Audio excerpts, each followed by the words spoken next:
This is the story of a girl, a room full of straw, and a name that could save her life. But it's also a story about something far older, something hidden, before there were fairy tales, before there was writing. This tale may have carried a memory the world was never meant to forget. I was there the night the deal was made. The room was colder than stone, its walls weeping with silence. The air hung heavy, unmoving, thick with something unspoken.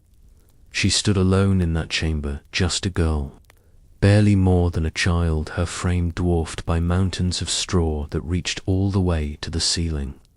Somewhere high above, a single torch guttered against the damp, casting golden shadows over her face. The king had given her a task, not a challenge, a death sentence.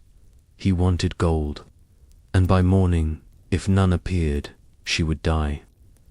No one came to help her, not a priest to bless her, not a mother to hold her, not even a god to answer her silent prayers. The castle held its breath, and the girl she wept silently, hopelessly, as night bled through the cracks in the stone. Then, just before midnight, the door creaked open, and in stepped something that should not have been. Someone. He was too small to be a man, too gnarled and ancient to be a child. His skin was the color of old iron, his limbs thin as twisted branches, and his eyes, those eyes were black as coal, gleaming with the knowledge of forgotten things. His voice, when he spoke, scraped like rusted chains dragged across stone. "I can help," he said, and then he smiled, a smile that knew too much. But nothing comes for free. We think we know how this story ends. A name spoken in triumph, a scream torn from the earth, a shadow vanishing into dust. But what if I told you this story is far older than we've been told? Older than kings, older than castles, older than bedtime fairy tales whispered beside the fire, older even than writing itself. Because hidden in this strange little tale is something ancient, a secret buried in riddles and rhyme, a memory that has lingered across centuries in the skin of a children's story. And once you hear it, truly hear it, too will never look at this tale the same way again. It began with a lie, not the kind that slips off the tongue in passing, not the kind meant to amuse or distract. No, this was the kind of lie that changes everything, the kind that winds its way into a man's pride and wraps itself around his future like a noose, the kind of lie that begins with a flicker of vanity and ends in blood. The miller had never meant for it to go so far. He was a man of modest means, known more for his stories than his grains, a friendly figure in a town too small for kings, too poor for gold. But when the king's retinue passed through their village, all gleaming armor and prancing horses, something inside the miller ignited. Perhaps it was envy. Perhaps it was the hunger for respect in the eyes of men who had never learned his name. Whatever it was, it pushed him to speak. He stood before the royal carriage with sweat glistening on his brow, his hands twisting the edge of his cap. "Your Majesty," he said, with an air of strained confidence, "my daughter has a gift, a divine one, I dare say. She can spin straw into gold." There was a silence then, as heavy as the clouds above. The king did not smile. He didn't laugh. He simply stared through the narrow slit of his carriage window, a flicker of something unreadable passing behind his eyes. Then he gave a single nod, and just like that, the lie became real. The girl was taken that very night. She was not prepared. There had been no warning, no time to gather belongings, or even to cry. The guards arrived just after dusk, and by the time the stars appeared, she was already behind the castle gates. Her name was never asked, as if it no longer mattered. She was now simply the girl who could spin straw into gold. The castle was colder than she imagined, not just in temperature, but in presence. The stones felt unkind beneath her feet, and the halls stretched too long, too high, as though built not for comfort but for intimidation. She was led without a word through echoing corridors, past doors that never opened, through archways that swallowed the sound of her footsteps. They brought her to a room at the far end of the north tower, a chamber of stone with no bed, no window, and no warmth. Only straw, mounds and mounds of it, spilling across the floor like dry yellow waves. And in the center, a spinning wheel, old and creaking as though it hadn't been touched in 100 years. Then came the king. He entered with the sound of boots on stone and the hush of his cloak brushing the floor. He was not a kind-looking man, sharp-eyed, heavy-browed, with hands that seemed used to swords more than scepters. He looked at the girl as one might examine a horse assessing, skeptical. "You will spin this straw into gold by morning," he said, "or you will die." That was all. No introduction, no offer of food or water. Just the task, the threat, and then the sound of a heavy door locking behind him. As he left her alone with the impossible, she stared at the spinning wheel, her breath shaking. She had never spun anything in her life. Not wool, not flax, and certainly not straw. Her fingers trembled as she touched the wood, as if hoping some miracle would pass through her skin and into the wheel. But nothing happened. The straw remained straw. Hours passed. She cried until her throat was raw. She pleaded into the emptiness, not knowing to whom. God, perhaps, or fate, or simply the darkness itself. But the silence answered back, steady and merciless.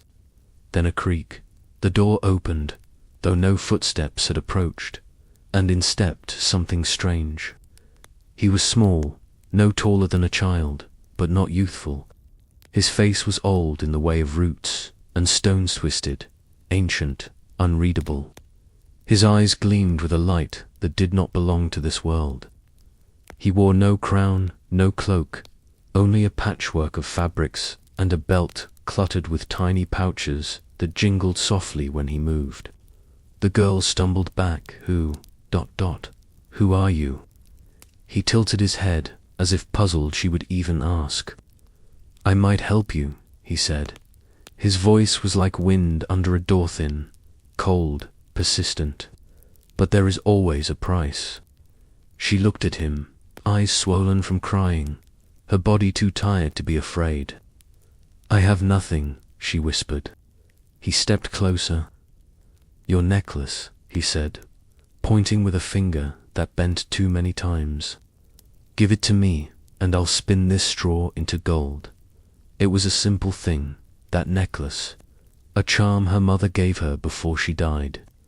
But what was memory when weighed against death? She handed it over. The little man smiled, and in a flash, he was at the wheel. He moved with a rhythm that defied explanation, his hands a blur, his feet tapping, his breath whistling through clenched teeth. The wheel spun, the straw vanished, and in its place, gold, glimmering, soft, real. The girl watched in stunned silence. All through the night, he worked. When the last bundle of straw was gone, he vanished just as quickly as he had come, slipping through the door like a shadow retreating from dawn. When the king returned the next morning, his eyes widened, but only slightly. He did not praise her. He did not ask how. He merely looked at the gold, nodded once, and said, "Tomorrow you will do the same, in a larger room." And so it continued. Each night she was brought to a room with more straw, more pressure, more silence, and each night the little man came. The second night he asked for her ring, a gift from her grandmother. The third night she had nothing left, nothing to give, nothing to trade. That was when he asked for something else. "Your firstborn child," he said, eyes glittering. She froze. "I don't even know if but you will," he said simply. "And when you do, the child will be mine." The silence that followed felt longer than the night, but she nodded. What else could she do? She was still just a girl, still alone, still trapped in a game she never chose. The gold was spun, the king was pleased, and within a week they were married. She became queen. But the memory of that bargain lingered like smoke behind her eyes, and the worst had not yet come. The silence after the bargain was louder than the girl's sobs. It filled the room like a fog, dense and unbreathable. The strange little man had taken her word, sealed not by ink, not by witness, but by desperation, and vanished, as he always did, without a sound, without a trace. She sat alone as the candlelight flickered against the golden coils beside her feet. They shimmered like snakes in the half-dark, innocent and deadly, as if the room itself had been bewitched. And in the morning, the king returned. He was dressed not in royal finery, but in hunting clothes, boots stained with damp earth, gloves tucked behind his belt. But his eyes, those remained the same sharp, calculating, ever hungry. He did not ask how the girl had performed such magic. He did not question the impossible. Kings, after all, are used to things appearing when they command them. Instead, he looked at the gold, then at her wide-eyed, hollow-cheeked, young, and smiled a smile that wasn't joy but possession. He said, simply, "You will be my queen." And so, she was. There was no wedding in the usual sense. No songs, no procession, no hand-fasting beneath the old oak in the chapel courtyard. The miller's daughter was given a gown too large for her frame, woven with threads finer than anything she had ever seen. She wore a veil heavy with pearls. She was crowned in gold that matched the thread she'd paid for with promises. And when the king placed the ring upon her finger, he did not look into her eyes, but at her womb-as if the real treasure he had purchased still waited to be born. The castle whispered, "Of course. Servants don't forget things." They saw her arrive in tears and rags, and now here she was, seated beside the throne in a sea of velvet and gold. They whispered that she was a witch. They whispered that she had sold something darker than her hands. They whispered because that's what people do when they're afraid of things they don't understand. But the girl, now queen, held her silence. She did not smile, she did not weep. She wore her crown as one might wear a chain, and for a time no one asked her to spin again. Seasons turned, as they always do. The frost gave way to thaw, and the thaw to bloom, and the bloom to harvest. 1 year passed, and then, as foretold by aching hips and quiet cravings, she bore the king a child, a son. The kingdom rejoiced. Bells were rung, feasts held, barrels of honey wine tapped in the royal cellars. Crowds gathered beneath the castle windows for a glimpse of the new prince. He was beautiful, small, dark-haired, with eyes too wise for a babe, the sort of eyes that see things others do not. She named him Elias, after her grandfather, who once mended shoes and taught her to fish. And for a little while, she forgot. Not the man, no, never him, but the promise. The words whispered in that stone room when her hands were empty, and her fear was too large to swallow, until the night the wind changed. It came with a storm, not a terrible one, no lightning, no flood, just a slow, heavy wind that pressed against the windows and whispered beneath the doors. The fire in the queen's chambers danced strangely, flaring without fuel, shrinking without breath. Ilias slept soundly in his crib, one hand curled around the corner of his blanket, unaware of the chill that seeped through the mortar. She woke just after midnight, not to sound, but to absence, that terrible hush, the kind that fills the ears with the roar of blood. She sat upright in bed, heart pounding. The fire had gone out. The torches in the hall guttered and died. The castle itself seemed to exhale, a long breath that ended in silence. Then she heard it, a creak, a step, the soft jingle of tiny pouches, and she knew the door to the nursery was ajar, not wide, just a sliver, but it was enough.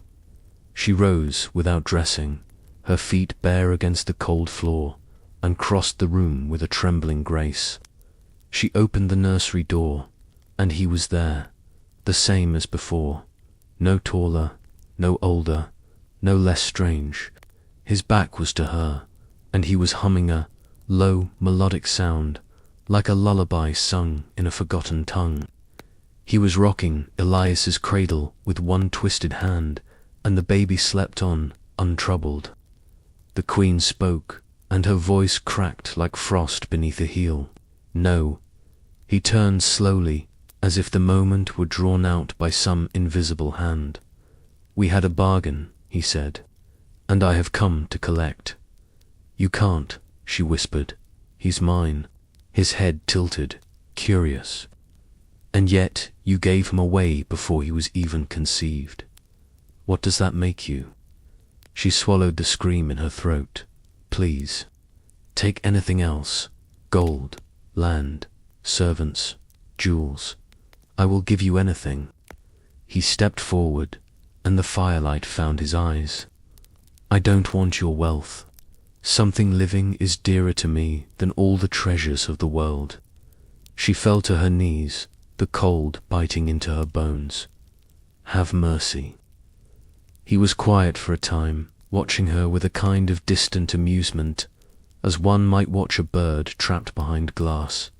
Then, with a strange sigh, he nodded. Very well, he said. I will give you a chance. 3 days. If, by the end of the 3rd night, you can tell me my name, my true name, you may keep the child. Her eyes widened. Your name? He nodded. Names have power, my queen, and mine is not easily known. She stood, legs shaking. But if I guess it, you win, he said. I leave, and the child remains yours. But if not, ... he is mine. And just like that, he vanished. The air fell still. The torches flared back to life. The fire rekindled itself in a burst of orange and smoke. The queen sank into the nearest chair, pressing her hands to her face. For the first time in months, she wept. But not from fear, from memory. The next morning, she summoned her advisors. She sent messengers to the far corners of the kingdom, scholars, wise women, old priests who remembered older names. She demanded lists. She read scrolls. She combed through ancient texts kept beneath the castle in rooms no one had entered in generations. That night, he returned. He stood in the center of her chamber, arms crossed. Well, she tried every name she had read. Orin, Ballo, Thorn, Mekil, Halem, Eval. Each one he denied, smiling. You have 2 more nights. The 2nd day, she sent riders beyond the kingdom's borders. She questioned traveling merchants, beggars, bards, anyone who had heard tales from far-off lands. They brought back dozens more names, some strange, some beautiful, some unpronounceable. She memorized them all. He returned again, try, and she did. Fallow, Zarek, Grimspindle, Raziel, Balaron, Klyst. He only laughed.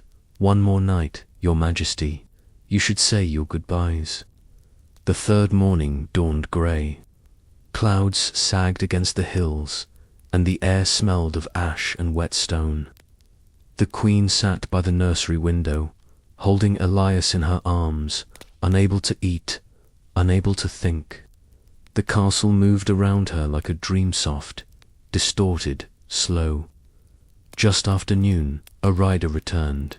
His horse was foam-laced and trembling, his eyes wide. He had seen a fire in the woods, he said, beyond the fox's den, near the old ash tree where no birds sang. And there he saw something. A little man, dancing around the flames, singing. The Queen's heart stopped. What did he sing? She asked, gripping the man's wrist. The rider swallowed, brow damp. It was nonsense, my lady, a riddle. But he said a name, and when he spoke it, the Queen wept. That night, she lit every candle in the chamber. She dressed in mourning black. She placed Elias in the cradle and stood beside it, hands folded. The air shifted. He appeared, just as before. Well, he said, voice almost gentle. She turned to him. Steady, is your name? Bartholomew, he snorted. No, is it ... Felric, no. She leaned forward. Is it Rumpelstiltskin? Silence. And then, his eyes went wide. His mouth opened in a silent howl. He staggered backward as if struck. Who told you? Who told you? The Queen did not answer. She stood unmoving as he screamed, stamping his feet in fury, tearing at his hair. And then, with a final shriek, he drove his foot so hard into the stone floor that it cracked hand. He fell, vanished, swallowed by the earth itself. The fire blew out, and he was gone. The story should have ended there. The Queen kept her child. The strange little man was gone. The kingdom thrived. The tale, neatly tied, could have been passed down from mother to daughter, father to son, and eventually tucked between the pages of a book labeled fairy tales. But something about it lingers, doesn't it? Something unfinished, unsaid. The tale doesn't slip away like others do. It stays, like a whisper, like a secret you almost remember. And perhaps that's because it isn't just a fairy tale. Most people think Rumpelstiltskin first appeared in print in 1812, when the Brothers Grimm published their infamous children's and household tales. But that's not where it began, not really. The Grimm brothers were not authors in the traditional sense. They were collectors, archivists of whispers and half-remembered rhymes, scribes of a dying oral world. They traveled from village to village across 19th century Germany, recording the stories that lived not in books, but in mouths. And in doing so, they preserved something far older than they may have realized. Because Rumpelstiltskin, at least the version we know, was just one of many. The basic pattern appears again and again across cultures and time. A young woman, poor or desperate, is given an impossible task. A supernatural helper arrives. He performs the task in exchange for something precious. A final, terrible bargain is made. And in the end, the woman is saved only by discovering the being's true name. To folklorists, this story pattern is known as the name of the supernatural helper. And in 2016, a team of researchers from Durham University and the New University of Lisbon tried to trace its origin. Using methods borrowed from evolutionary biology phylogenetic analysis, traditionally used to map genetic descent, they built a kind of family tree of folklore. What they found was astonishing. The tale of Rumpelstiltskin, in its earliest traceable form, may be over 4,000 years old. That doesn't mean the exact story we nostraw into gold. The strange man, the cradle, and the screamers for millennia old. But it does mean the skeleton of the story, the deep bones of its structure, dates back to the Bronze Age, long before Grimm, long before medieval castles, long before anyone wrote anything down. Think about that. This story, or something like it, was likely told by people who lived in mud-brick homes, who cooked over open fires, who shaped copper into tools and buried their dead beneath stone cairns. People who watched the stars and wondered what lived beyond them. People who feared the gods but feared strangers more.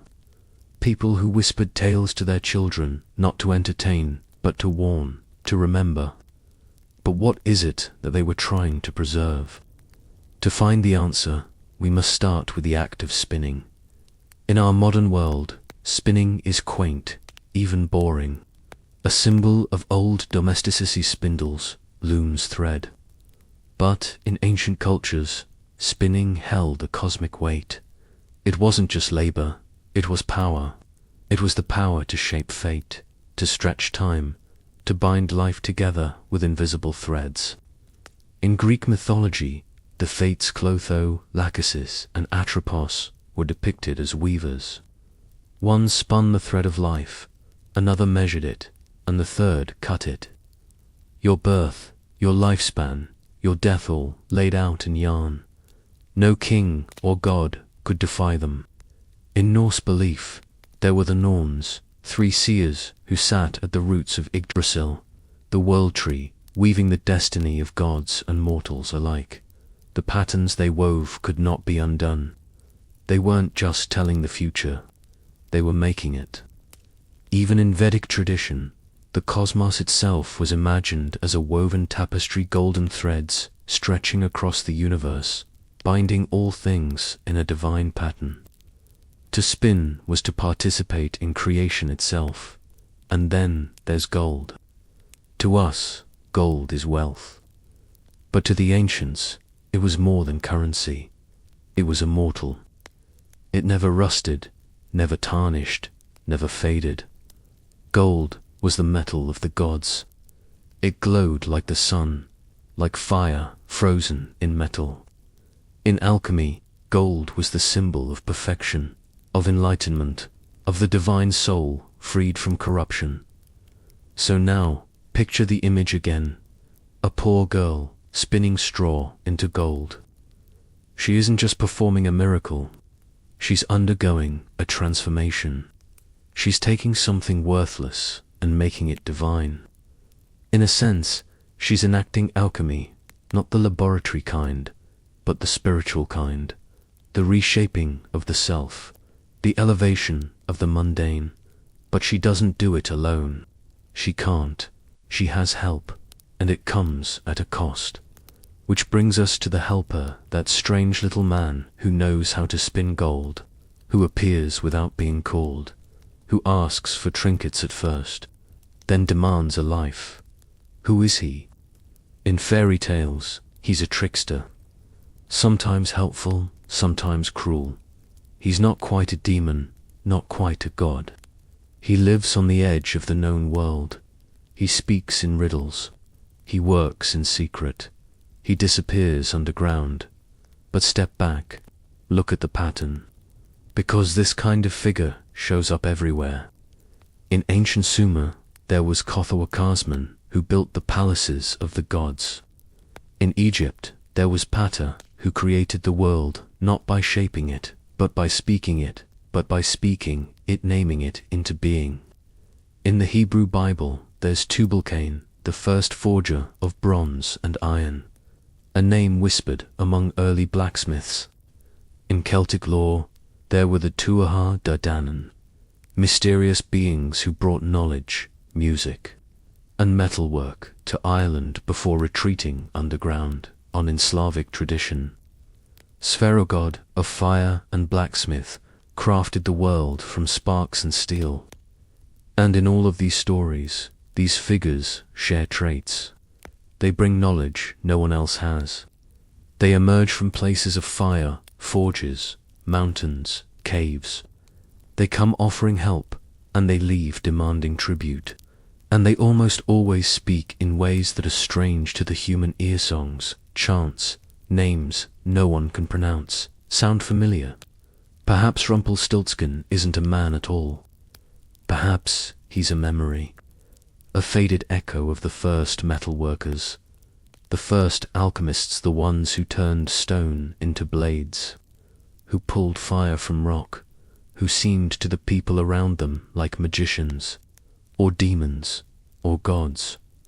Because in the Bronze Age, Such knowledge would have been terrifying, a mystery, a miracle. Imagine being a villager and seeing a man arrive from the mountains with molten metal in a clay crucible. He hammers it into a blade that never dulls.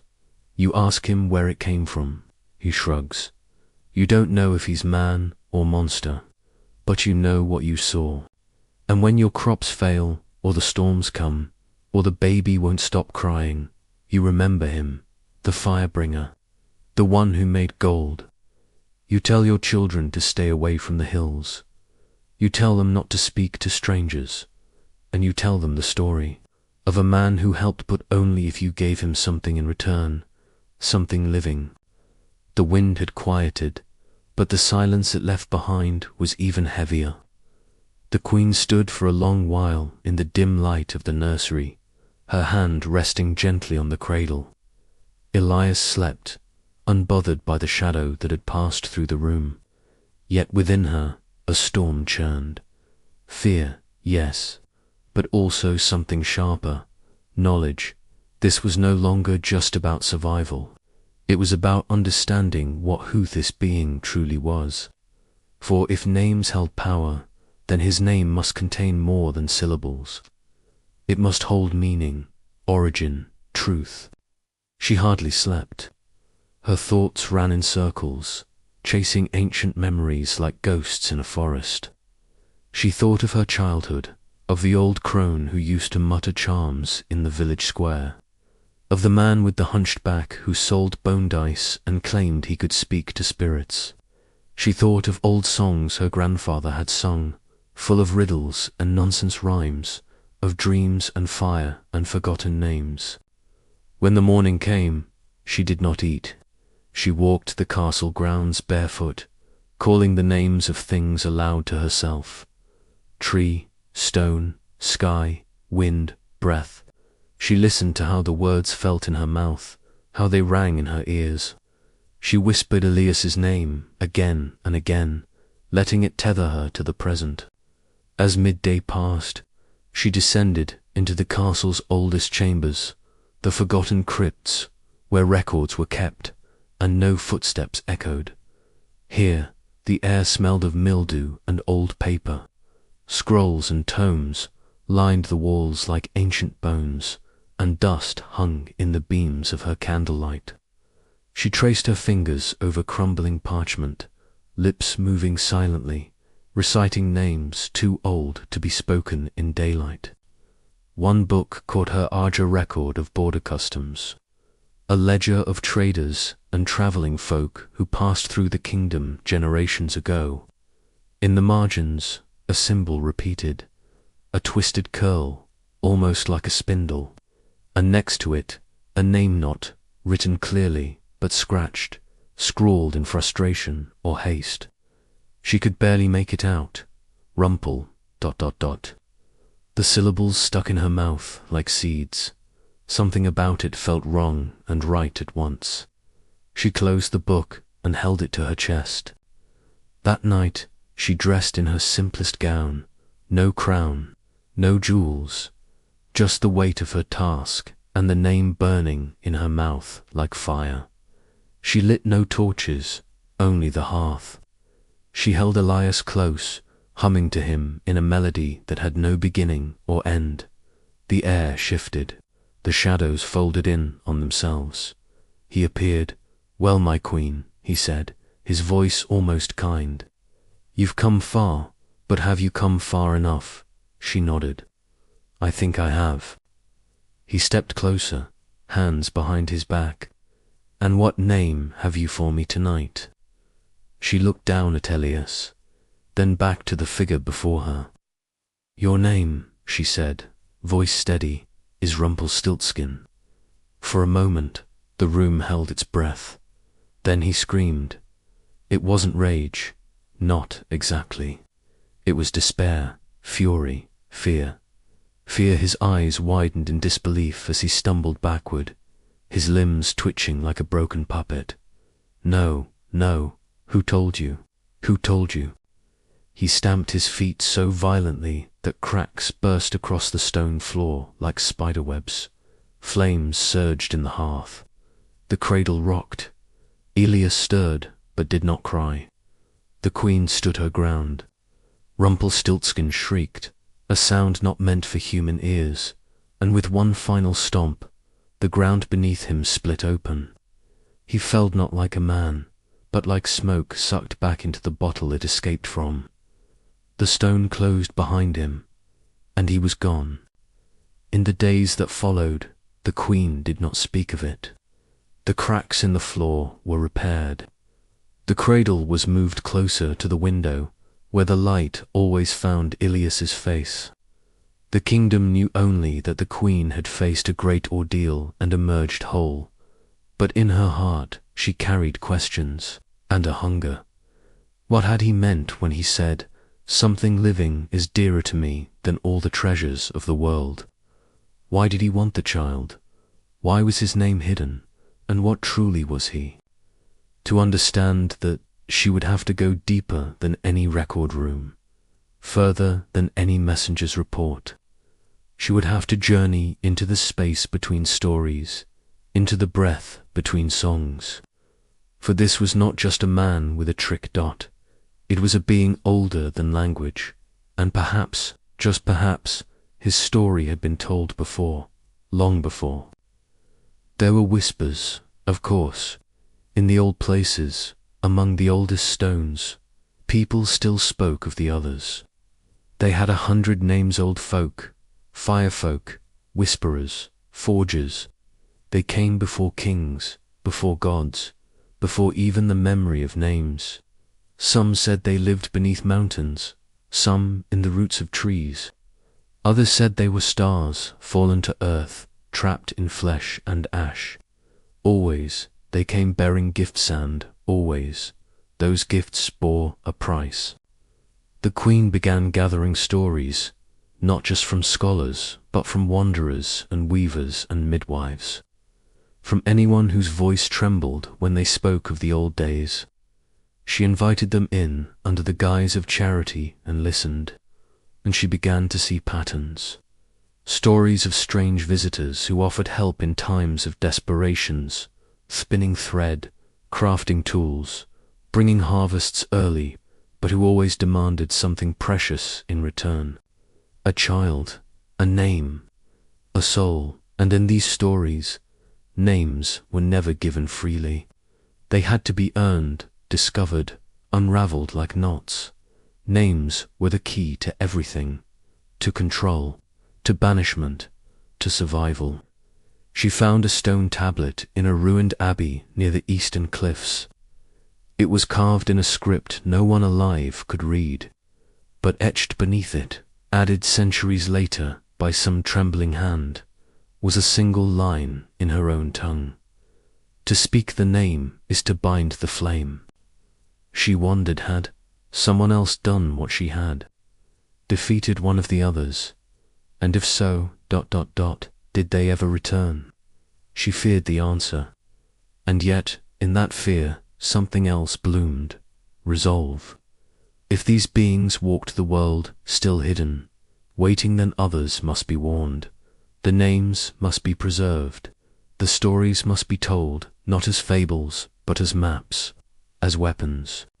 So she began to write, not as a queen, but as a mother, a witness. She penned the truth of what had passed in her chambers. She described the man, the creature, his bargain, his riddles, his terrible hunger. She wrote his name again and again, embedding it like iron in the seams of her tale. And she hid that book, not in the palace library, but in the roots of the old ash tree where she had once heard the song carried on the wind. She wrapped it in waxed cloth and placed it in a box of stone. Above it she planted flowers, bluebells, for memory. Perhaps one day someone would find it. Perhaps one day they would need it. Because she knew, deep in her bones, that such beings do not die. They retreat, they wait, and the world forgets. Until the next bargain is made. Until the next cradle is at risk. Until the next name must be spoken in the dark. The silence after his vanishing felt artificial, to complete, like the world was holding its breath. And the queen stood in that quiet, her gaze lingering on the split in the stone where he had vanished. Something about the way it closed so cleanly unsettled her. It hadn't cracked, it had opened, as if it had been waiting for him, as if this was not the first time. She picked up Elias, warm and alive in her arms. His small body nestled close to her, the rhythm of his breath steady and innocent. Yet even in the warmth of his presence, she felt a chill. The name had saved him, but what had it released? Or worse, what had it provoked? That night, when the castle fell into its usual hush, the queen sat alone in her chambers, the fire casting restless shadows along the walls. She replayed everything, his riddles, his dancing, the chant by the fire. She knew stories had layers, and she had only peeled back one. And now a deeper question began to form. Not just who was he, but what was he?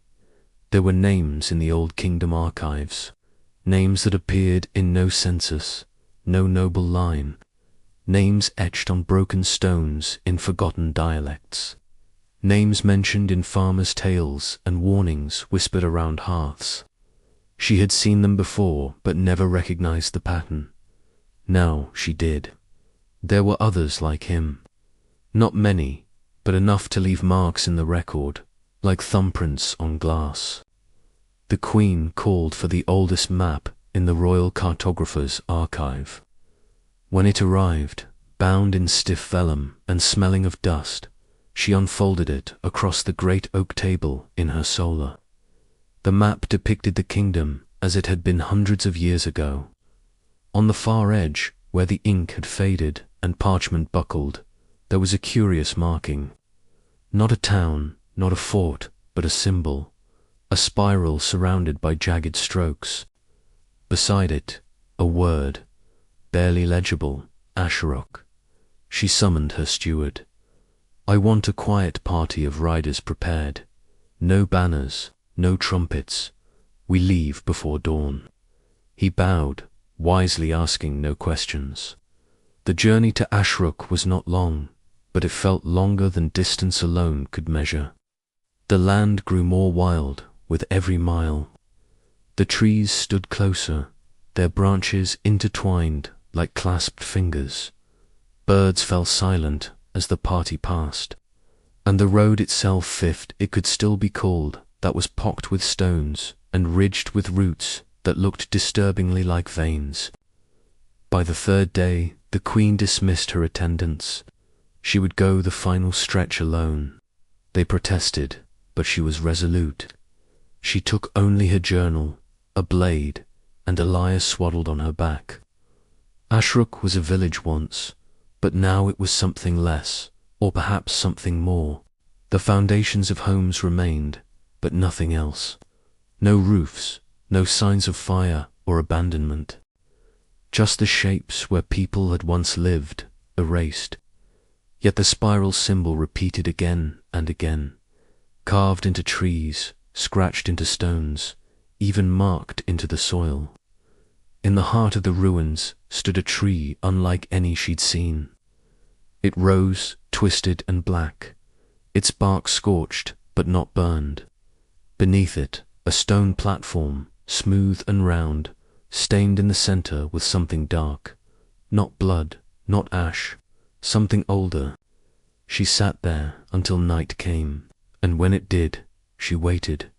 It started with the wind, not a breeze, but a breath, as though the forest itself exhaled. Then came the voices, not whispers, not words, but layered echoes, one inside another. She closed her eyes, and she saw a time before the kingdoms, before the first plough turned the earth, before the gods were named. She saw fire brought from stone. She saw men and women gather at the edges of darkness. She saw the others come, not gods, not demons, but something in between. They came not to rule, but to offer. Gifts, fire, metal, language, the spin of thread, the shape of a name and prices, blood, dreams, children, names. The old tree shuddered. The spiral beneath her feet pulsed faintly with light, as if it remembered her, or perhaps recognized something in her. A voice rose from the dark, not like Rumpelstiltskin's, not high and twisted. This one was low, measured, ancient. You spoke the name. She did not open her eyes. I did. You turned the lock. I had no choice. There is always a choice. She opened her eyes then. Before her stood a figure. Not man, not woman, cloaked in folds of smoke. Its eyes shimmered like coals before they fade. Why do you come? To understand. And what will you give in return? The question echoed through her like a tolling bell. What would she give? Her crown, her name, her child. She said nothing. The figure turned its head, considering. He was not the first, and he will not be the last. They walk your world when they are called. Not all are cruel. Not all are kind. They are bound by the old laws, by names. What are they? What you made them. And suddenly she understood. These beings, these others, were shaped by the stories told of them. The names whispered in fear or reverence. They were not static. They evolved, fed on memory, on repetition. Rumpelstiltskin had not always been that name. He had been others before. He would be others again. Each name a shell, each story a mirror. Can they be stopped? No. But they can be named. And naming, you shape their cage. The queen looked down at her journal, at the names she had begun to collect. Not just his, but others. She knew now what she had to do. She returned to the palace in silence. Elias, ever watchful, seemed to understand without words. She convened her scribes, not to pen edicts or speeches, but to copy the journal, hundreds of times, each one to be sent to distant libraries, to abbeys, to storytellers in towns and villages. She commissioned a school not for nobles, but for midwives and weavers and bards, a place where tales were not just told, but preserved, studied, and, when necessary, armed, because stories were not just entertainment. They were instruction, they were defense, they were memory, and she would not allow the world to forget again. At night, in the quiet of her chambers, she would still dream of spirals and songs and fires in the dark. She would wake with the taste of names on her tongue. And though peace returned to the kingdom, she knew it was only borrowed. One day another would come, another bargain, another name. But when that day arrived, the world would be ready, because the queen had lit the fire again, and this time she would not let it die. The years passed quietly, or at least they appeared to. Within the castle walls, the child grew strong and bright-eyed, untouched by the shadow that had once nearly claimed him. He was named Elias, after the queen's grandfather, a name of strength, of memory. People said he laughed often, and when he did, it sounded like bells in springtime. The queen raised him not as a ruler, but as a listener, a watcher, a keeper of silences. She did not tell him everything, not yet, but she taught him to pay attention to birdsong, to rustling leaves, to dreams. For her, the peace was never simple. Behind her composed face lived the memory of that thing in the firelight, the way it had bargained, not like a man, but like something that had done this 100 times before, the way it had demanded something living, as if that were currency. She would wake sometimes, even years later, from dreams of stone floors cracking beneath feet that were too small to carry such rage. In those dreams, she could still hear his voice echoing down into the earth. But the world had not stopped turning. Other troubles came. A drought in the south, bandits in the high passes, a neighboring kingdom murmuring about broken alliances. The queen ruled steadily, her eyes always just slightly distant, as if reading something no one else could see. Her advisors called it wisdom. She knew better. What she had read in the eyes of that creature wasn't just hunger. It was memory. And memory, when it's old enough, becomes a kind of knowing, a weight, something that drags even gods down into shadow. She began traveling, again not far at first, just to the villages at the edge of the forest, the ones where the stones leaned a little too sharply and the wells whispered at night. She spoke to the old women, the ones people only visited when they were truly desperate. She traded silver for stories, brought dried fruit and wool in exchange for riddles muttered in crumbling dialects, and always she listened for names. Not just human names, but names of places, of winds, of things that should not have had names at all. There were stories of beings who arrived in smoke, who asked impossible prices, who could turn dust into bread or gold into ash. Sometimes they came in fire, sometimes in fog, sometimes they never left. One evening, in a village whose name had been forgotten even by its own signs, she found something that made her blood run cold, a scrap of hide hanging from the door of a collapsing hut. It was written in a trembling hand, symbols layered over each other like scars. She didn't understand them all, but at the center, scratched deeper than the rest, was a mark she had seen before, a curling loop like a spindle, the same symbol that had once appeared beside his half-scratched name in the castle's old records. Someone here had known him. Inside, the air was thick with herbs and smoke. A woman sat by the hearth, her back hunched, her eyes filmed with age. She didn't speak, only pointed to a stool beside her. The queen sat. No titles, no crown, just silence. Finally, the woman spoke. "You carry his scent," she said. "Old fire, burnt thread. You saw him." The queen nodded, not trusting her voice. "They always come when something is changing," the woman murmured. "At the edge of ages, between the old world and the new, they offer help, they offer choice, but they take more than they give." "Who are they?" the queen whispered. "No one knows," the old woman said, voice trembling like leaves. "They don't come from here. Some say they were the first to speak. Others say they are what's left when gods forget themselves. But always they ask, always they name." She reached beneath her cloak and brought out a stone disc, worn nearly smooth. "Take this," she said. "If you ever hear the name again, drop this in running water. It won't stop him, but it will delay him." The queen took it with both hands, bowing her head. It was warm, though it had not been near the fire. She returned to the castle and placed the disc beneath Ilias's crib, then later beneath his bed. And when he grew old enough to ask, she told him not everything, but enough.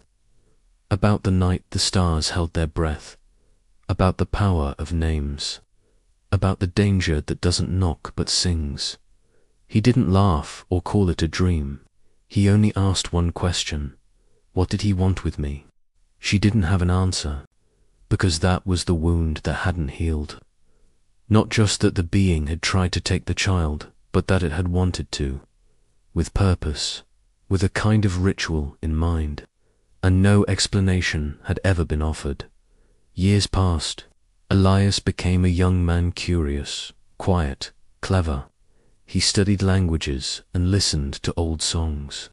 He walked in forests alone and never left offerings at the wrong stones. He wrote down things he dreamt, even when they made no sense, especially then.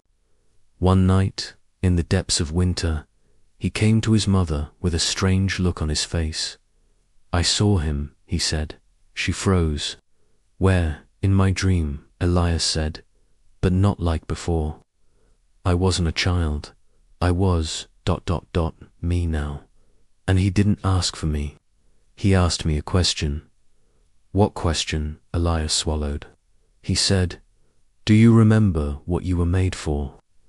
The queen felt the world tilt. She sent for the stone disc, placed it in Elias's hand, and led him to the river. In silence, he dropped it into the current. It sank with a tiny splash, and the water flowed on. She didn't sleep that night. She sat by the fire, watching the shadows twitch. And when the first light of dawn broke across the horizon, she wrote a letter, sealed it, locked it in a box, and sent it with a rider to a monastery in the far north. She asked for their oldest records, the ones kept in locked rooms beneath frozen stone. Weeks later, the answer came. There had been mention of such beings, though never by one name. In one fragment, they were called the Nameters. In another, the Old Tongue. One text claimed they were the last remnants of a forgotten war among the stars. Another said they were the first echoes, the voices that whispered creation into form. All agreed on one thing. They do not ask out of mercy. They ask out of need. Need for what? The answer came not in a book, but in a carving, sent carefully wrapped and sealed. It had been found centuries ago in a cave no one visited anymore. Carved into it, worn by time, were three figures: a woman, a child, and a twisted man at the edge of the fire. And above them, written in a tongue no longer spoken, were 6 words: speak the name, seal the gate. The queen wept silently, not out of fear, but out of understanding. The name had not just banished him. It had sealed something older, something vast. The bargain was not about one life, or even one generation.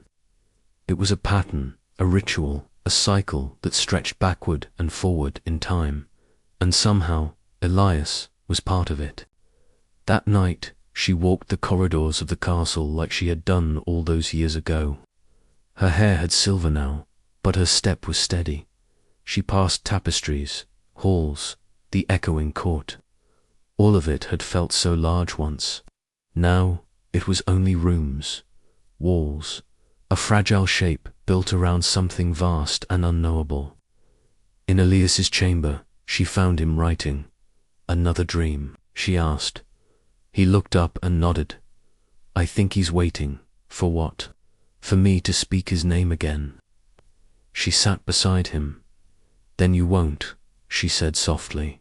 He looked at her with calm eyes. What if I already did? The castle remained quiet that winter, but the quiet was no longer peace.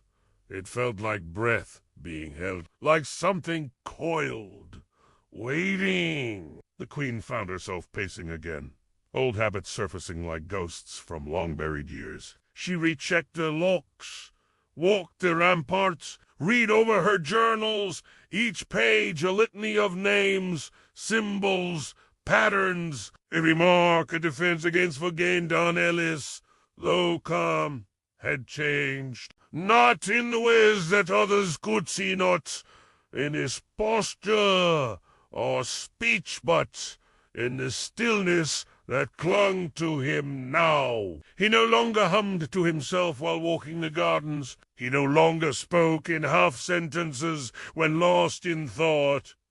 He had become very quiet, and the silence around him was not born of ignorance, but of something being processed, something heavy. One evening, the queen found him standing in the old observatory, the one built by her great-grandfather, with its domed ceiling and dusty telescopes aimed at a sky that never quite answered. He stood with his arms folded, staring at nothing. When she stepped beside him, he didn't look away. "I've been thinking," he said. "About what he asked?" She nodded softly. Do you remember what you were made for?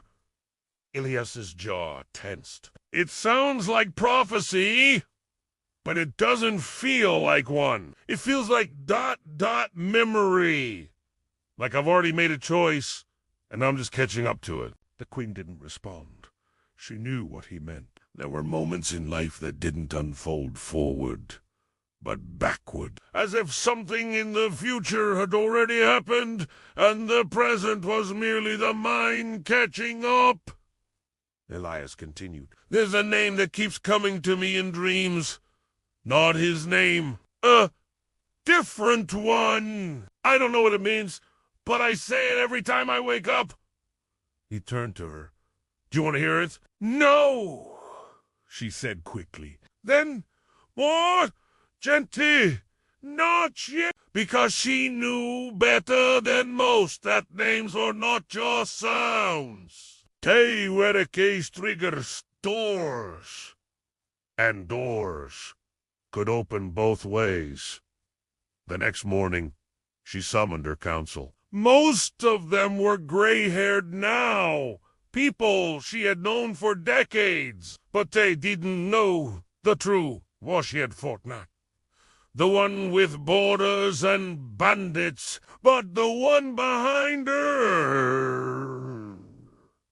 Child's eyes. They didn't know about the stone disc, the forbidden books, the name buried in the earth. She had kept those secrets for their sake, for the realms. But now it was time to prepare. I want a record of every tale involving supernatural bargains within the last 200 years, she told her archivist. Not just local. Everywhere desert kingdoms, mountain tribes, even island legends. They blinked, puzzled. May I ask why? You may not, she replied. To her spy master. She gave a different task. Find every instance of a child being taken under mysterious circumstances, his appearances, miracles, reports of golden thread, or of visitors who arrive with fire on their breath. I want them catalogued and dated. Even then, she gave them no name. But late that night, after the castle had gone still, she descended once more into the vault below the eastern tower. It was a place even her closest allies had never entered, a room that smelled of earth and iron, lined with clay jars and wax-sealed scrolls. And at its center, a basin carved from volcanic rock. A scrying bowl. She filled it with water from the well behind. Kosala Springs had to run from the roots of the mountain itself. Into it, she whispered her own name. Then Elias's. Then the name she had once spoken in far light. Rumpelstiltskin. Not the water went still. Then it shimmered. She saw not a face, but a place. A plate flat and cold, under a starless sky.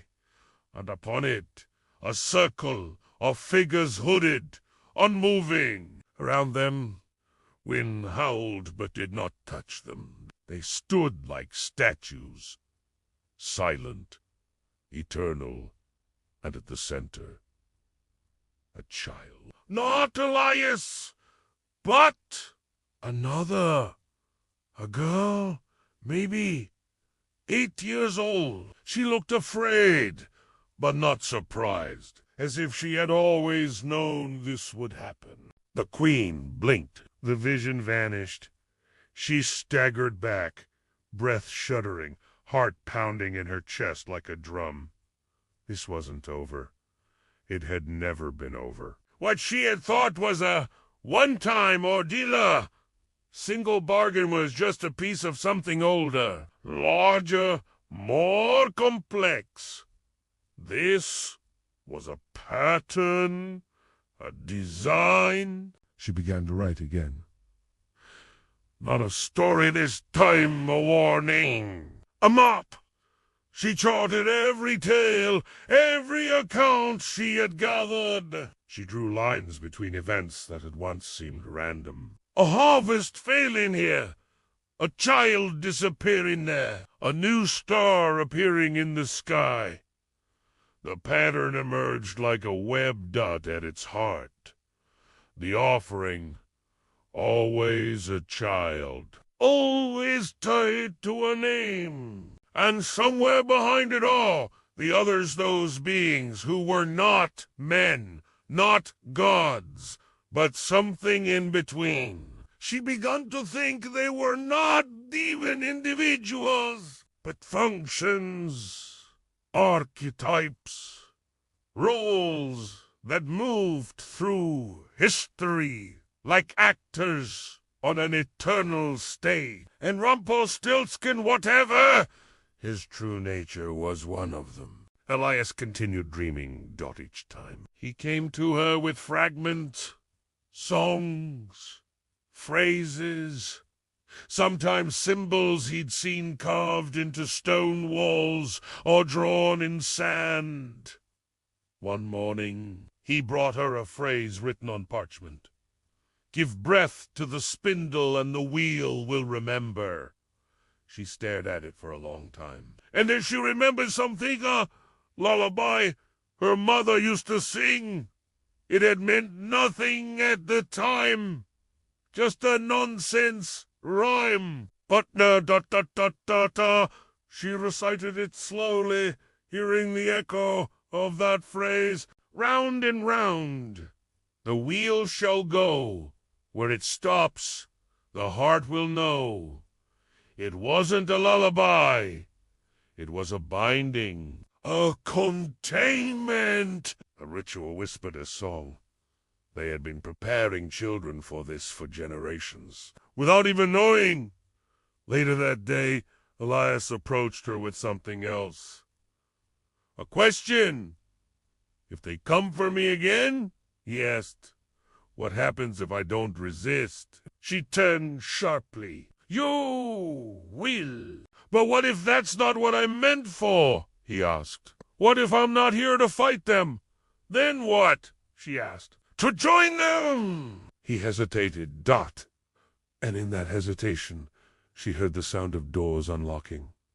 That night she stood on the ramparts again. The wind was colder now.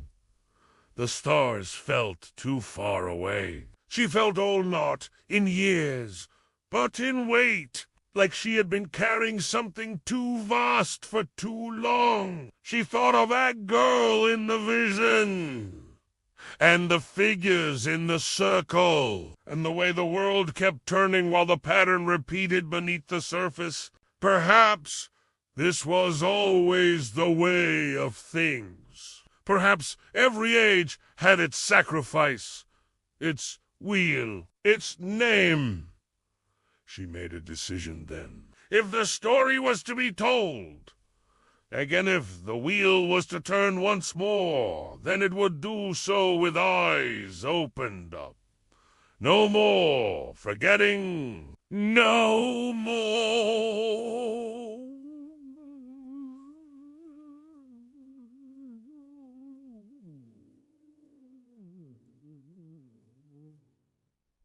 Silent. She began preparations to gather the hidden, once the scholars, mystics, survivors, those who had brushed the edge of these things and lived. She sent riders, coded letters, strange dreams carried by trained sleepers. She called them not to a court, but to a gathering. A reckoning. Because stories, when shared, became more than memory. They became resistance. And somewhere, far beyond the edge of night, a voice whispered a name into the dark. A name that cracked the sky. The gathering was not a council. Councils spoke of laws and borders, of treaties and tribute. This was older than that. Older.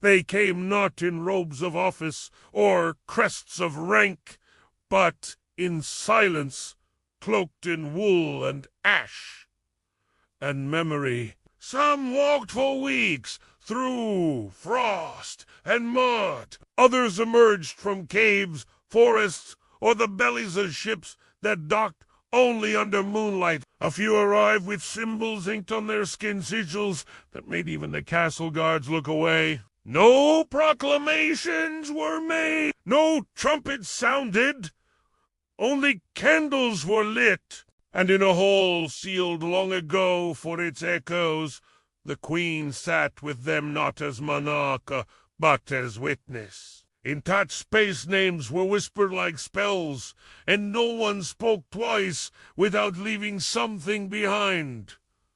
A feather, a drop of blood, a stone marked with soot. Elias watched from the edges of the room, silent and absorbing. He was taller now, and the sharpness of his eyes made some of the old ones glance away, though none said why. The first to speak was a woman from the deep fjords, her voice raw from smoke. She told of a boy born in a time of famine, who was taken after a stranger gave them a winter harvest that should not have been possible. The boy had never cried, not once, and when the gift turned to ash, only the cradle remained. The name she whispered was not Rumpelstiltskin, but something older, wetter, like stone cracking beneath the sea. It did not translate. It didn't need to.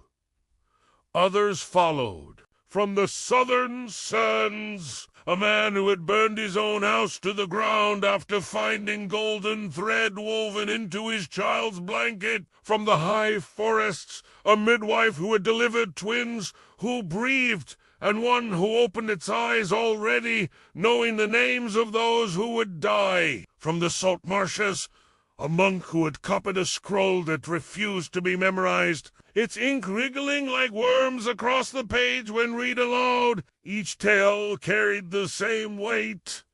Tisamichu, a bargain dot, a gift, a price. The queen listened, and as the pieces aligned, her fear turned not to despair, but to grim clarity. These were not scattered myths. They were a pattern, not a simple repeating one, but a layered recursion like the spiral of a shell, where each turn contains the memory of the loss, a mythology encoded in recurrence. By the time the final candle was lit, she understood. The story had never been meant for children. It had only survived through them. Elias sat across from her at the long stone table. The shadows of fire danced on his skin and his eyes. When they caught the flame, gleamed not gold, but something else. Something colder. He leaned in. "I think I know what I meant for," he said. She didn't respond. She couldn't, because she had known too deep down. Perhaps she had always known. The pattern didn't who's repeat. Each refined, each iteration remembered the last. Became sharper, closer to its core. The girl in the vision, the cradle in the ash, the strange lullabies and carved names, they were not warning signs. They were preparation. The world was preparing something, and it had chosen Elias. That night she went walking alone. The garden, once full of birds and bees, had grown still. The blue bells at the base of the old ash tree had bloomed too early, their heads tilted like they were listening. She knelt there and placed her hand to the soil. Beneath her palm she felt the faintest warmth, not from the earth, but from the book she had buried long ago. A part of her wanted to unearth it, to check if it still bore the truth. But another part deeper, understood. It wasn't hers anymore. Its purpose had been fulfilled. It had been found, not by hands, but by time. She stood not far off, a nightbird called, but the sound was off-warped.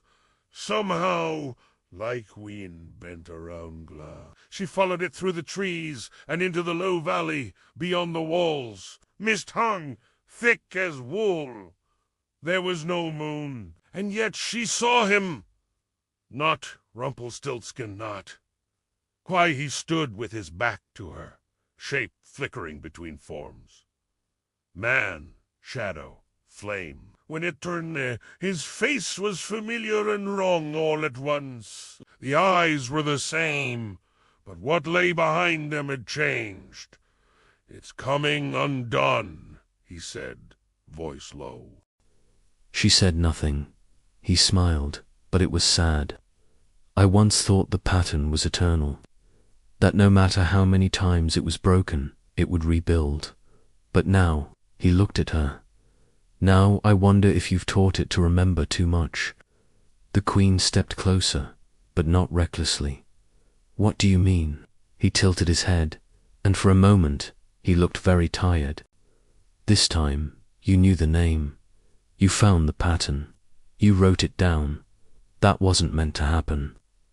You mean it wasn't allowed to happen? Same thing. A pause passed between them, quiet but heavy. You've changed the story, he said finally. She almost asked, is that bad? But she knew the answer didn't matter. What mattered was that it had happened, and he was no longer the author of the tale. He was merely another character within it. He looked toward the castle where Elias still slept. The boy knows, he murmured, but he doesn't understand, not yet. And when he does, he may not choose the way you hope. He'll choose what's right, will he? The figure asked, almost tender. Do you know what the pattern wants? What the spindle turns for? Have you ever truly known what gold is for? His form flickered, thinning at the edges like steam. But it's not up to me anymore, he added. I've had my turn. Now the wheel turns again. The thread passes on. He vanished with no sound, no light, just absence. And when she returned to the castle, Elias was waiting. He did not speak, but in his eyes she saw it, the understanding it had arrived. The days that followed were uneasy. The world itself seemed to resist being still. Clocks ticked too fast. Wells ran dry where there had been water. Small children murmured names in their sleep that no one had taught them. The Queen's breath caught each time she passed the ash tree, and Elias began to write, not in common tongue, but in symbols. At first they appeared random, spirals, lattice, threads, but when placed together, they resembled the old wheel carvings found in burial cairns across the northern border.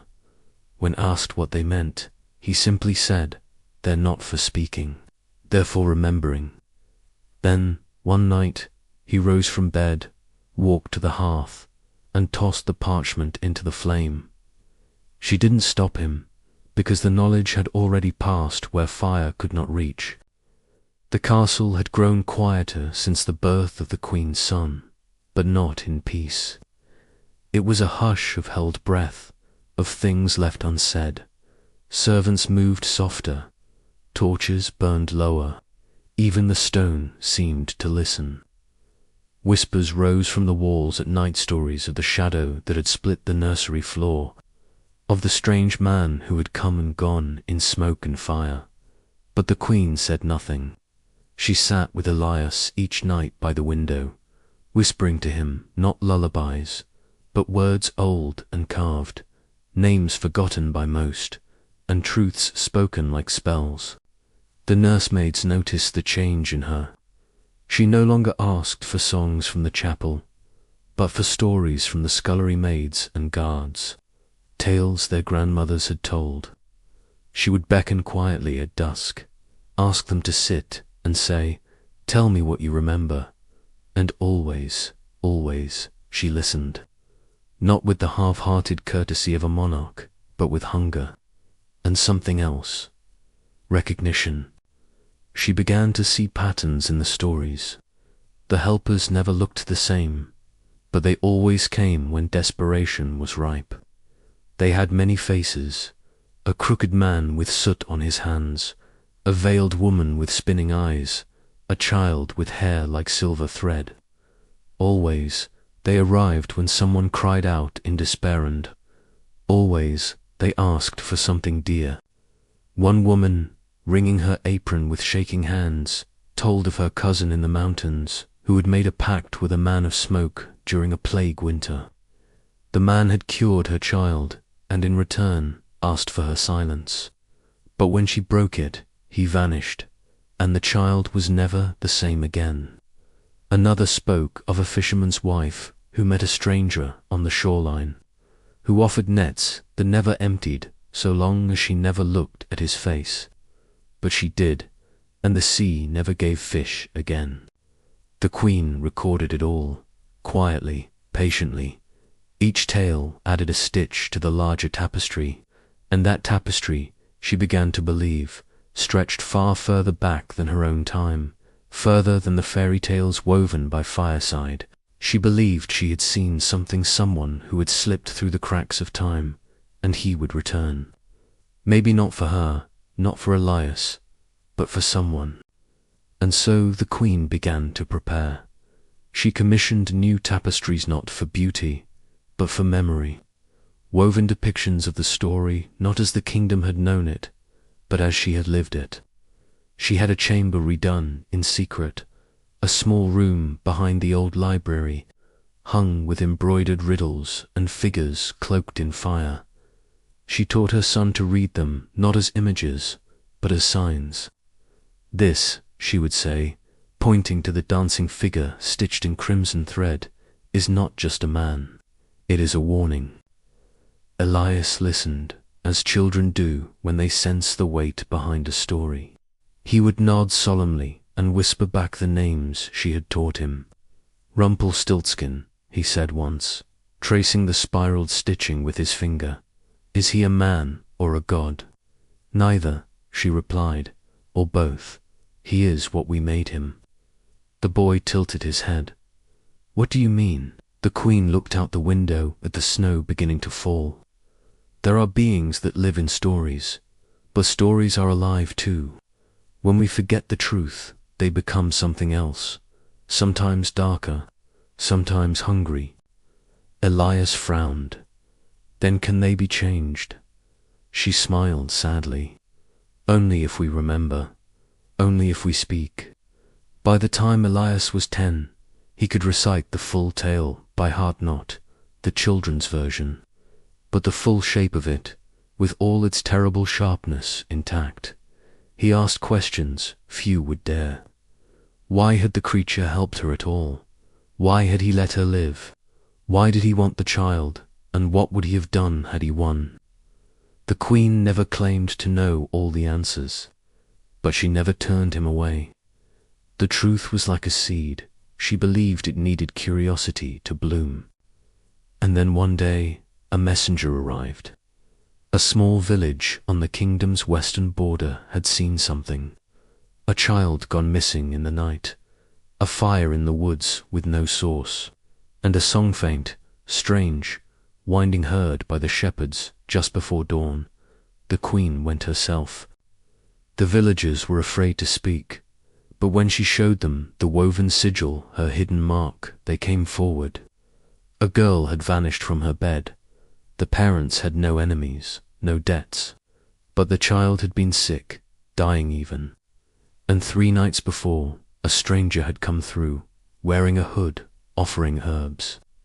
The next morning, the girl was healthy, and now she was gone.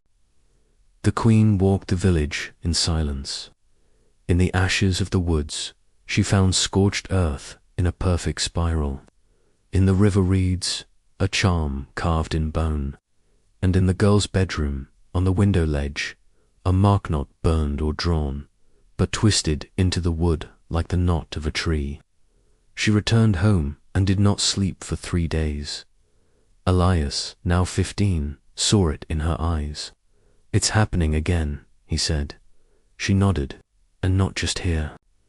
More reports came. In lands beyond the mountains, in other kingdoms, strange pacts, cures and disappearances, coins that turned to dust, fire that sang, and always, always, a name unspoken, a figure glimpsed in shadow. It was then the queen knew what must be done. She gathered her writings, the hidden tapestries, the songs stitched into gowns, the riddles whispered into brick and stone. She assembled them into a codex, a map, not of places, but of patterns, a legacy of names, shapes, trades, and terms. She called it the binding tongue. Elias would inherit it, not just the crown, but the task, to remember, to speak, to bind. And as he grew, he did. He took the codex and travelled far, not as a prince, but as a listener. He wore simple clothes. He sat at campfires and asked questions. He went to ruined cities and river bends and quiet monasteries. And he wrote. Years passed, and the queen, older now, watched the seasons turn. She knew time was short, not for her, but for the world, because stories were changing again. People had begun to forget. The old tales were being softened, rounded at the edges, turned to songs for children and sweet little games. No one remembered the fire, the teeth, the blood beneath the gold. They called Rumpelstiltskin a trickster, a goblin, a joke. But she remembered, and so she made one final offering, a carving placed in the temple garden, hidden among the roots of the ash tree. A woman standing before a cradle, a shadow behind her, and at her feet a scroll unrolled, covered in symbols no one could read. No one except those who knew. The queen passed one spring morning with the scent of lavender on the air. Her hand was wrapped around a stone, worn smooth from years of worry and warmth. And on that stone, faint but still visible, was the spiral. Elias buried her beneath the ash dot. He did not weep, he sang the old song, the one she had hummed to him by the hearth, full of fire and threads and names that rattled the bones of the earth. He sang it loud because the world had forgotten, but he had not, and neither had the flame beneath the mountain. It stirred, and it remembered her name. The mountain had no name, at least not any more. On ancient maps it was a nameless rise in the east. Tucked where borders blurred and old kingdoms was said to have burned away long before memory. Its slopes were dark with pine and its heart was cold with stone. But Elias knew it, though he had never seen it with his eyes. He had seen it in stories, in the arc of an old woman's hand as she pointed eastward, in the quiver of a voice that described dreams of fire that came from beneath the earth, in the map of symbols his mother had left, where everything old was drawn not in ink but in riddles. He had followed them all. For years, roads no longer marked, languages no longer spoken, songs half remembered in the back rooms of monasteries, and now he had arrived. The wind here did not sing like it did in other mountains. It murmured, it hissed, as if warning, as if watching. Elias climbed anyway. His cloak was heavy with frost, and he had not eaten in a day, but still he pressed forward. The binding tongue, his mother's codex, was strapped to his back, wrapped in oilcloth and bound with braided iron thread. It pulsed with memory. Not magic, exactly, but something older than magic. A record of names, and the knowledge that names carried weight. As he ascended, he thought not of what lay above, but of the cradle. Of her, of the night his mother had spoken a name and broken the spell. He had heard her voice in dreams since childhood, calling from across centuries, and now that dream was leading him to the place where it had all begun. At the summit, the trees vanished, and stone took over black and jagged, shaped not by weather, but by force, heat, violence, the scars of something ancient. He found a cave near the peak, almost hidden beneath a stone arch slick with ice. The entrance yawned like a mouth half open in sleep. He entered. The air grew warmer as he descended, not with comfort, but with pressure, as if the earth exhaled in long, slow breaths. The path narrowed, then widened again, and then he saw it. A chamber carved by no hand, smoothed by time or fire. The ceiling rose high above, and in the center of the floor, a circle of stones, dark and scorched. Around it, etched into the ground, the same spiral his mother had taught him to recognize. He unstrapped the binding tongue and laid it at the edge of the circle, and then he waited. Hours passed, maybe longer.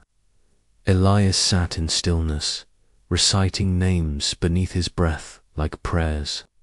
The old names, the ones his mother had whispered into the seams of his life. Not just Rumpelstiltskin, though that one he knew well, but others. Names that had surfaced in legends from distant lands, in carvings on stone doors, in lullabies too old to remember being written. Then the air shifted, not wind, but presence. The fire pit at the center of the stone ring flared without a spark. No wood, no fuel, just light, gold, then blue, then black as shadow. And from within it, a voice. "You bring the book," it said, not in anger, but with the weariness of something roused too early. Elias stood. "I bring the names." A pause. Then, "You are the Queen's child. I am her son. Then you carry the debt." His hands did not shake. She broke the bargain. "No," said the voice. She delayed it. The fire shifted, folding in on itself like a rose of embers, and from it stepped a figure. Not a man, not exactly. It wore a cloak, but no shadow fell beneath it. Its face flickered, first young, then old, then something inhuman entirely. Its eyes were gold, and its hands glowed as if lit from within by a forge. "I know what you are," Elias said. The figure smiled. "You know stories. I know truth buried in them. A truth forgotten," it said. "And yet here you are." He unwrapped the binding tongue and held it out. "The names are remembered. The stories too. You cannot claim what is named." The being stepped closer. "Do you think that will stop the hunger? I think it binds you." A silence fell. Then the creature laughed. Not loud, not mocking, just a single breath of amusement. "And what will you do, son of the Queen? Speak me into stillness. If I must, do you even know my name?" Elias reached down and opened the book. He turned the pages. Not to the entry labeled Rumpelstiltskin, not to the ones marked with flames or crowns or firstborns. He turned to a blank page near the end, and he began to write, not in ink, dot in blood. He drew the spiral. He inscribed the oldest symbol, the circle and slash of the first tongue, meaning "I see," and then he wrote the name not spoken, the one his mother had only ever whispered into his dreams. Not Rumpelstiltskin, not trickster, not demon, but forge binder. The creature froze. "You are not the only one with a hidden name," Elias said. The chamber trembled, the fire roared, and the being stepped back. "Where did you learn that?" it asked. "My mother remembered," Elias said, "and I remember." The creature hissed, but no flame came. No curse, no vanishings or screams. Because names have rules, and Elias had spoken it rightly. You were once our ally, Elias said. A teacher, a guide. You gave us bronze, taught us fire, helped us shape the world. Why did you turn against us? The thing's face flickered again. Because you forgot. We're remembering now. Another silence, then quieter. Too late.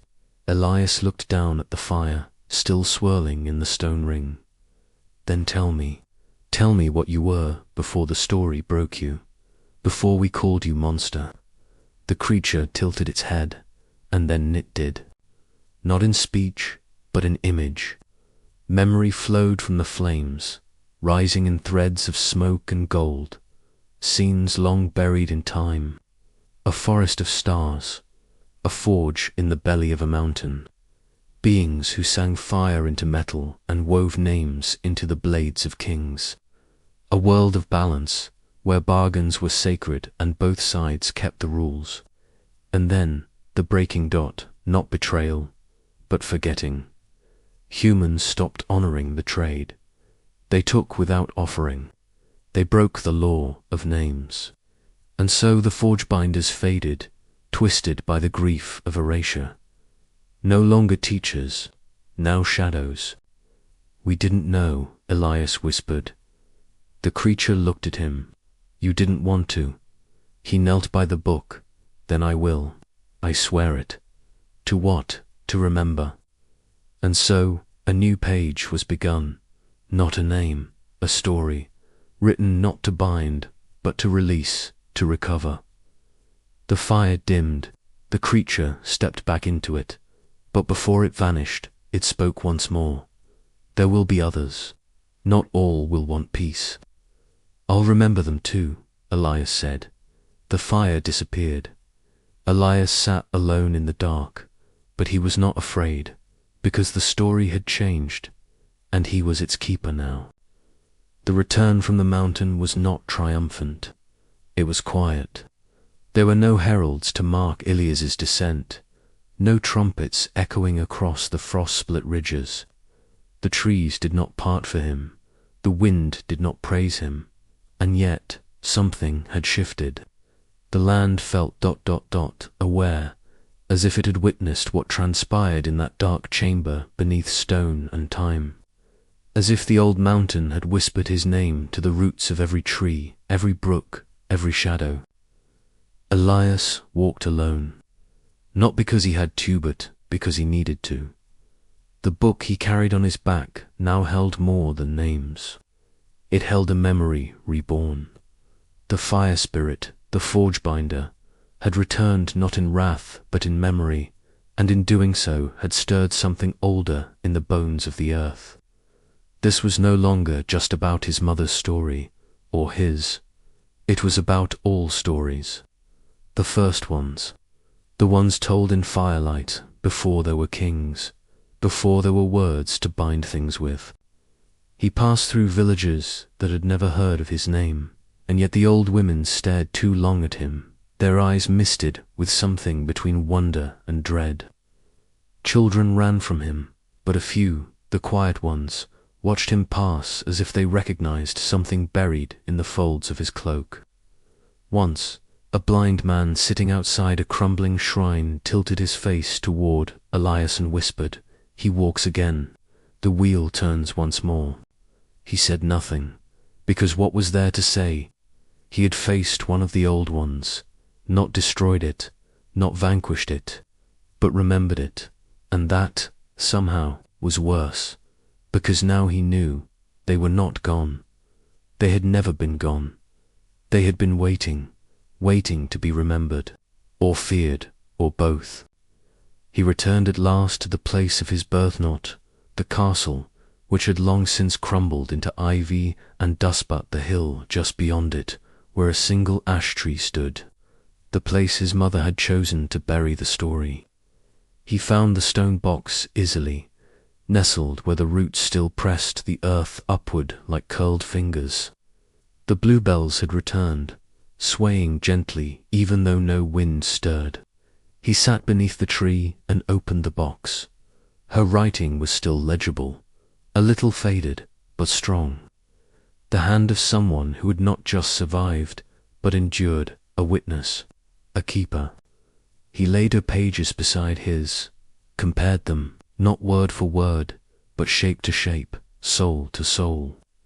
He saw how she had carved the memory of Rumpelstiltskin not as a villain, but as something half understood, and how that misunderstanding had protected her, even as it had nearly destroyed everything she loved. Elias added no correction, only layers.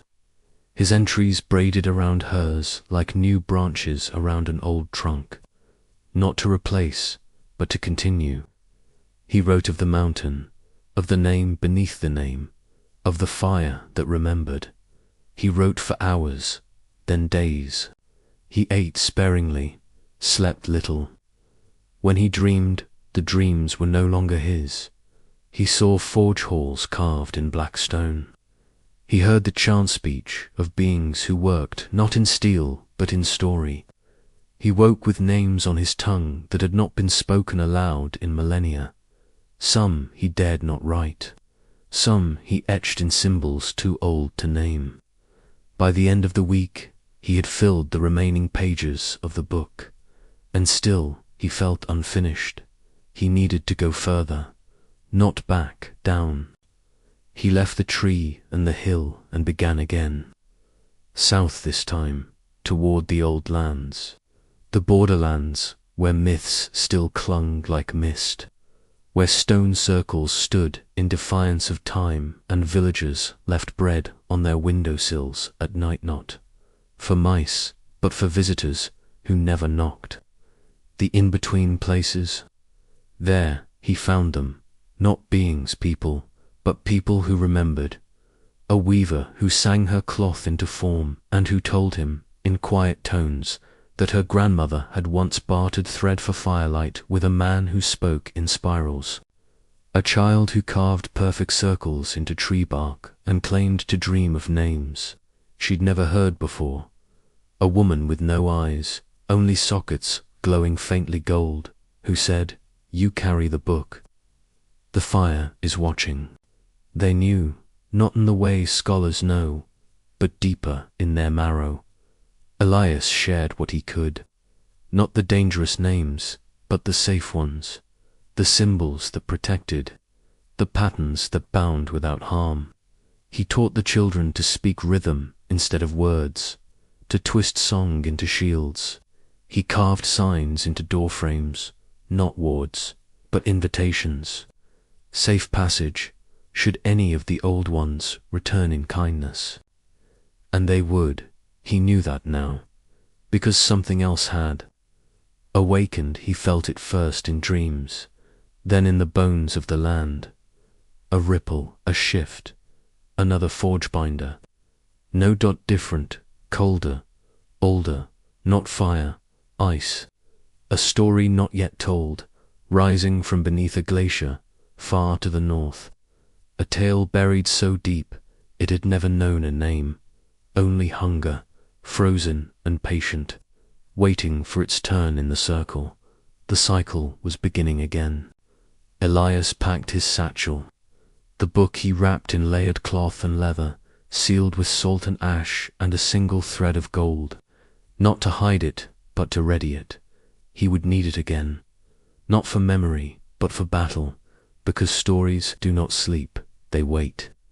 They twist in silence, reshaping themselves beneath centuries, and when they return, they do not come quietly. They come as riddles, as bargains, as names, and only those who remember can answer. Only those who listen, only those who write. So he walked on. The road ahead was blank, but the name he carried burned like a torch in the dark, and somewhere far beyond the edge of map and myth, the next story stirred. The sky above him changed. It wasn't sudden, not a rupture or storm, just a slow bleed of tone blue fading into pewter. Clouds drawing long shadows over the hills like the fingers of a blind god searching for something lost. Elias walked beneath them, his boots soaked in river water and road dust, his satchel heavy not with food or coin, but with knowledge a burden far less nourishing and far more dangerous. Each step took him farther from the lands that remembered, deeper into the territories that had forgotten. Villages grew sparser, the trees taller, the spaces between hearths and songs longer. He passed fields where nothing grew and fences that leaned like old men too tired to stand. He passed wells that had been sealed with stones, windows nailed shut, and churches whose bells had rusted silent. The people here were quiet, too, not out of hostility, but fear. They didn't speak to strangers. They didn't meet his eyes. But they knew something. You could see it in the way they salted their thresholds, in the way they never let a candle burn past midnight, in the way every child carried a bone charm on a string around their neck, sometimes carved with a single marker / a curl, a half spiral, symbols that weren't letters, not in any alphabet he knew, but they were names of a sort. And names meant someone had remembered something, even here, especially here. He stayed in a barn one night, sheltered from sleet and wind.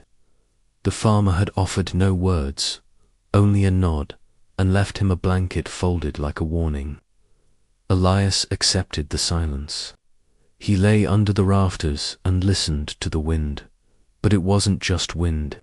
Something moved beyond the tree line, not footsteps, not breath, something older than either.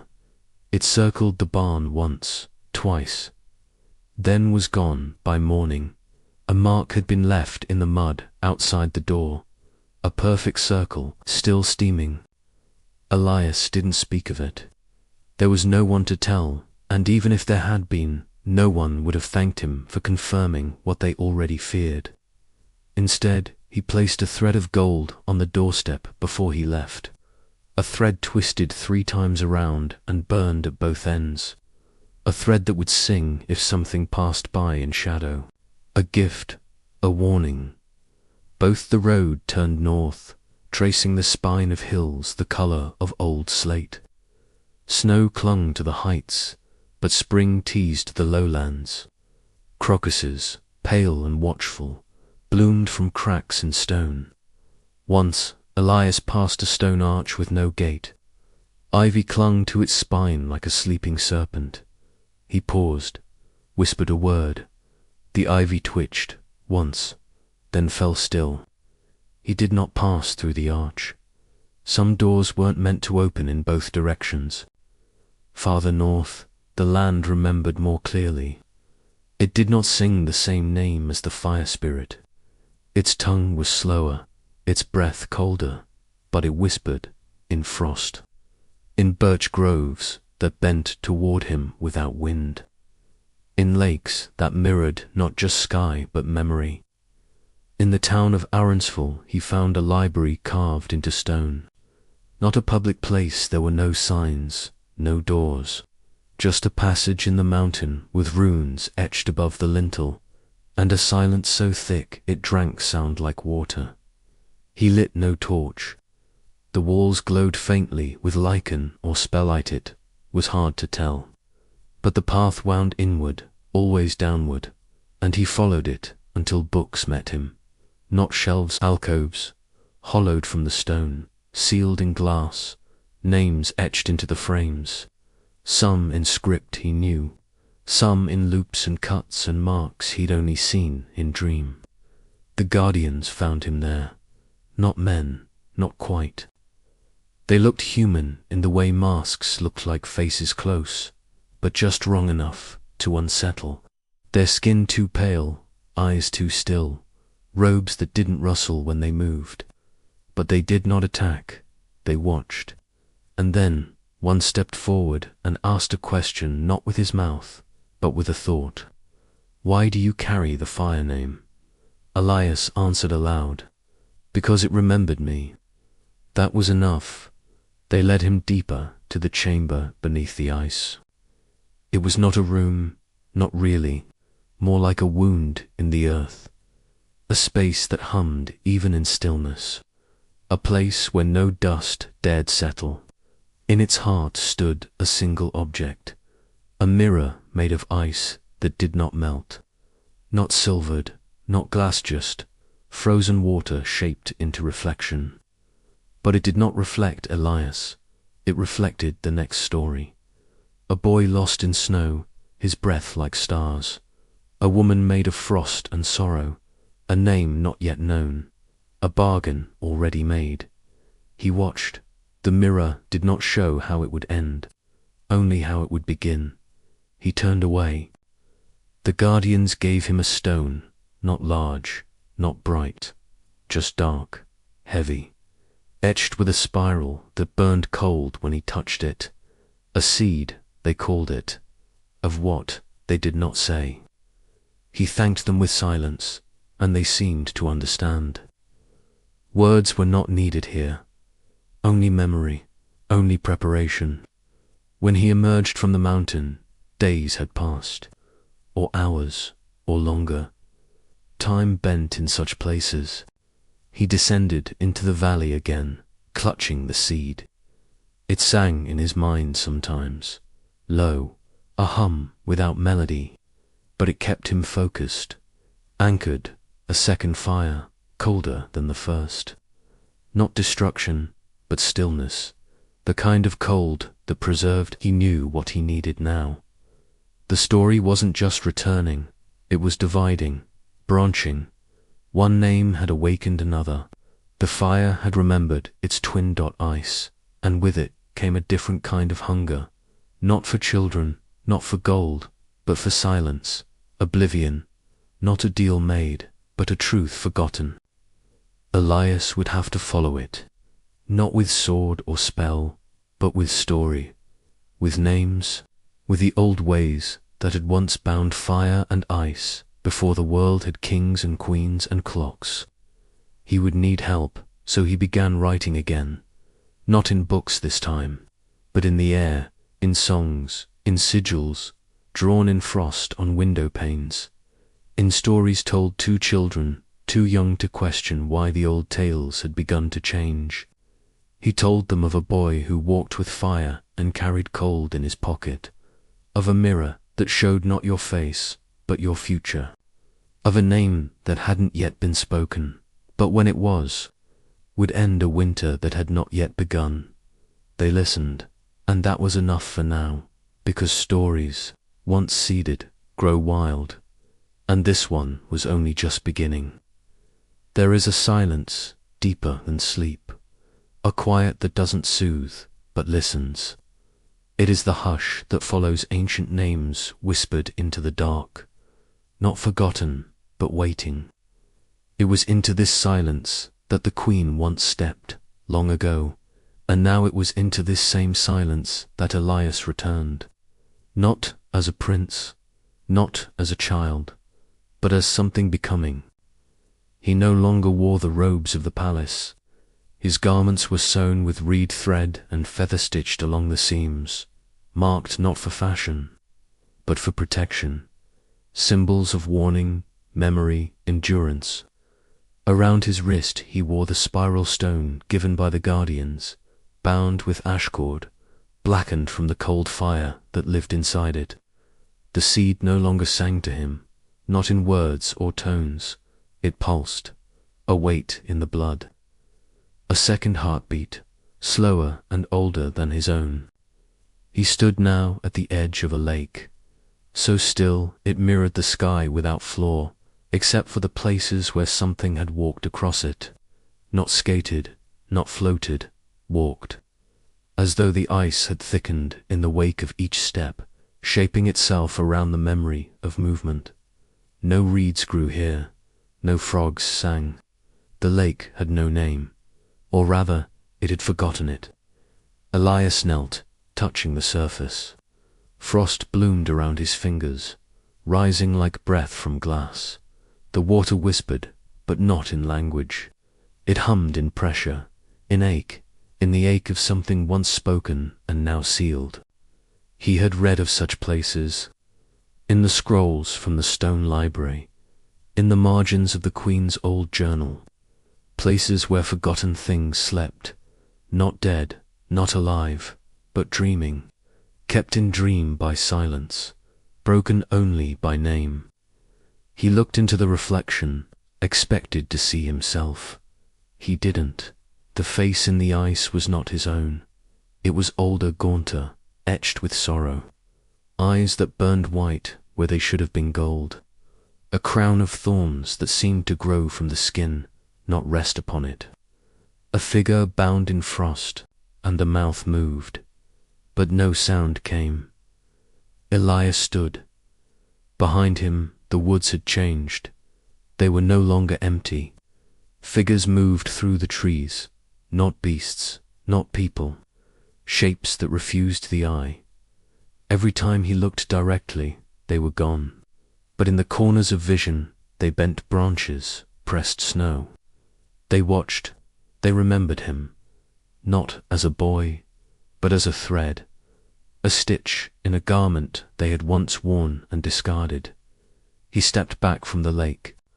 The ice hummed louder, and for a moment he felt it, the presence, ancient and slow, shifting beneath the surface like a leviathan under glass.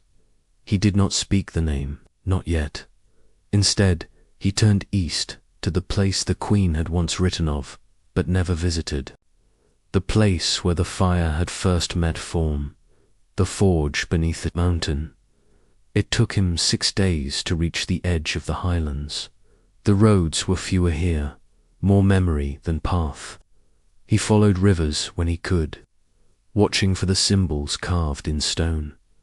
Old runes that marked safe passage for those who remembered what lay beneath the soil. By the second night, his dreams had shifted. He no longer saw faces, only hands, reaching, forging, bargaining.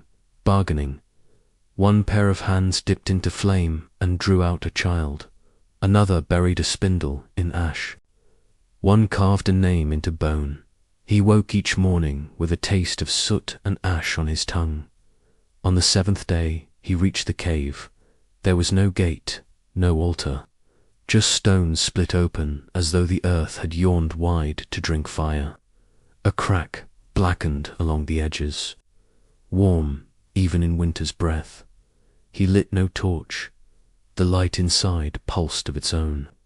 A cord, amber, then gold, then red dot, then red and deeper in. Blue he walked. The walls wept mineral tears. Copper veins gleamed like buried blood. He stepped over tools, long rusted, hammers with broken hafts, tongs twisted into spirals, crucibles cracked from within. These were not tools abandoned. They were offerings, left here long after their use, as tribute or payment. In the heart of the cave, the forge remained. It did not burn with flame. It hummed, a stillness that moved beneath stillness. The anvil was not metal. It was stone, but not stone of this world. Blacker than shadow, rimmed with silver veins that pulsed like breath. Upon it lay a thread. Golden dot, just one, no thicker than a hair. He reached for it, and the voice spoke, not aloud, not in his head. It simply existed. Everywhere you bring the cold. Elias did not answer. Why do you come? He laid the spiral stone on the anvil beside the thread. The thread shivered. The forge fell silent, utterly silent. Even his breath made no sound. Then you are not the first. Images rose around him, not visions, but impressions. A woman in shadow, cradling a child. A bargain made in fire, ELIGHT. A spindle, spinning, not thread, but time. A name, whispered into blood. And before that another. A man with soot for skin, a crown made of bone, eyes like coals cracked from within. He held something in his hands. Not gold, not child, but thread, and with it he wove stories. That was the gift. Not wealth, not power, but legacy. To spin the mundane into myth, to make memory immortal. But that thread came at a cost. And once, Someone had refused to pay. A woman, a queen, a name spoken at midnight, and the thread had broken. Until now, Elias touched the golden strand. It did not burn, it remembered him. The forge pulsed once, and the name rose, not his, not the fire spirit's, but another, older, buried, waiting. He did not speak it, not yet. He took the strand and wrapped it around the spiral stone. Once, twice, 3 times it held. Then he turned and left the cave. No shadow followed him. No voice called him back. The bargain had not been made, but the loom was waiting, and soon someone would come to spin again, because the thread had returned, and with it the story. The wind on the mountain was not the same wind that stirred the plains or rustled the canopy of the western woods. It came from deeper places, older places. It moved as if drawn not by weather but by memory. And when Elias stepped once more into the open, thread in hand, it met him like a breath inhaling, tasting, remembering, judging. He had left the forge in silence, not out of reverence, though that remained, but because words felt inadequate now, too small, too soft. He understood, in ways he had not before, that there were places in the world where language did not reach, where only gesture mattered, ritual, wait, silence. These were the places where the story had once been born, not spoken into life, but forged. Elias descended the slope slowly, not because the path was treacherous, it was, but because he was no longer in a hurry. What he carried now was not a key, not even a weapon, but a thread. A single thread of gold, spun from something not of this world, pulsing faintly with the memory of a name long sealed. It was warm in his pocket, and he feared it. Each night he made camp beneath the bare stars and did not sleep. Instead, he wrote small phrases on birch bark, ink pressed from crushed berries and charcoal dust. A language not entirely his own. It came to him in fragments, rhythms he had heard in the Queen's lullabies, echoes from the seed's dream song, verses that seemed to rise from the ground itself. The words didn't translate, they pulsed, they meant. He began to understand that language, true language, wasn't a way to name things. It was a way to touch them, and in doing so, to shape them. On the 3rd night, something visited his fire. It did not speak, it did not move, but he felt it, like pressure around the bones. Not malevolent, not kind, curious, patient. He did not turn to face it, but he offered a sliver of the thread into the flame. The fire took it silently, flared blue, then returned to red. When he awoke, the thread in his pocket was whole again. He knew then this was no thread in the earthly sense. It obeyed a different law. It could not be given, only used, and it had a purpose. By the time Elias reached the foothills below the mountain, he could feel the land changing. Not visibly, no rivers reversed, no trees walked, but subtly. Birds no longer sang in pairs. The wind had begun to whisper beneath the bark, and in the mornings he would find his footprints from the day before erased, not by snow, but by time. The world was shifting. The village appeared at dusk. A scattering of low-roofed homes, mast-draped, slanted, old, not ruined, but lived in with the kind of caution that suggested the people here did not entirely trust the ground they walked on. Smoke curled thinly from a few chimneys.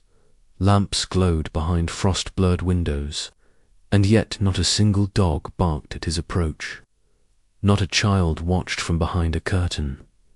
It was as though the village already knew who he was, or worse, what he carried. He knocked only once. A door opened. The woman behind it was older than the wood framing her face. Her eyes were not clouded, but they had seen too much. She looked at him not with suspicion, but with weary expectation, as if she'd been waiting, though not by choice. "You have it," she said. He nodded. "Come in." The home was warm, thick with the scent of herbs and ash. Bones hung from the rafters, not as decoration, but as notation each, strung with beads, feathers, stones. Elias felt them vibrating faintly as he passed beneath them. She poured a black liquid into a clay cup and placed it before him without explanation. He drank. It tasted of root and thyme. "Does it hurt?" he asked. She tilted her head.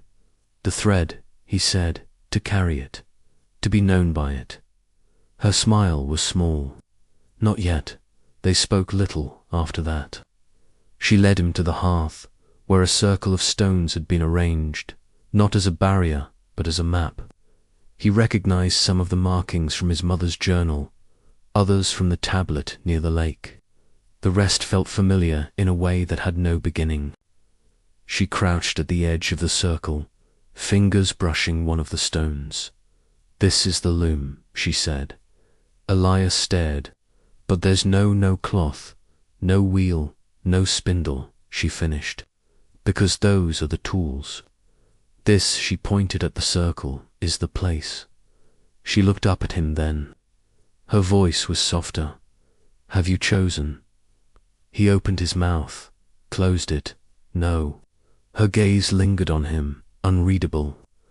Then she rose and began placing objects at the edges of the circle each.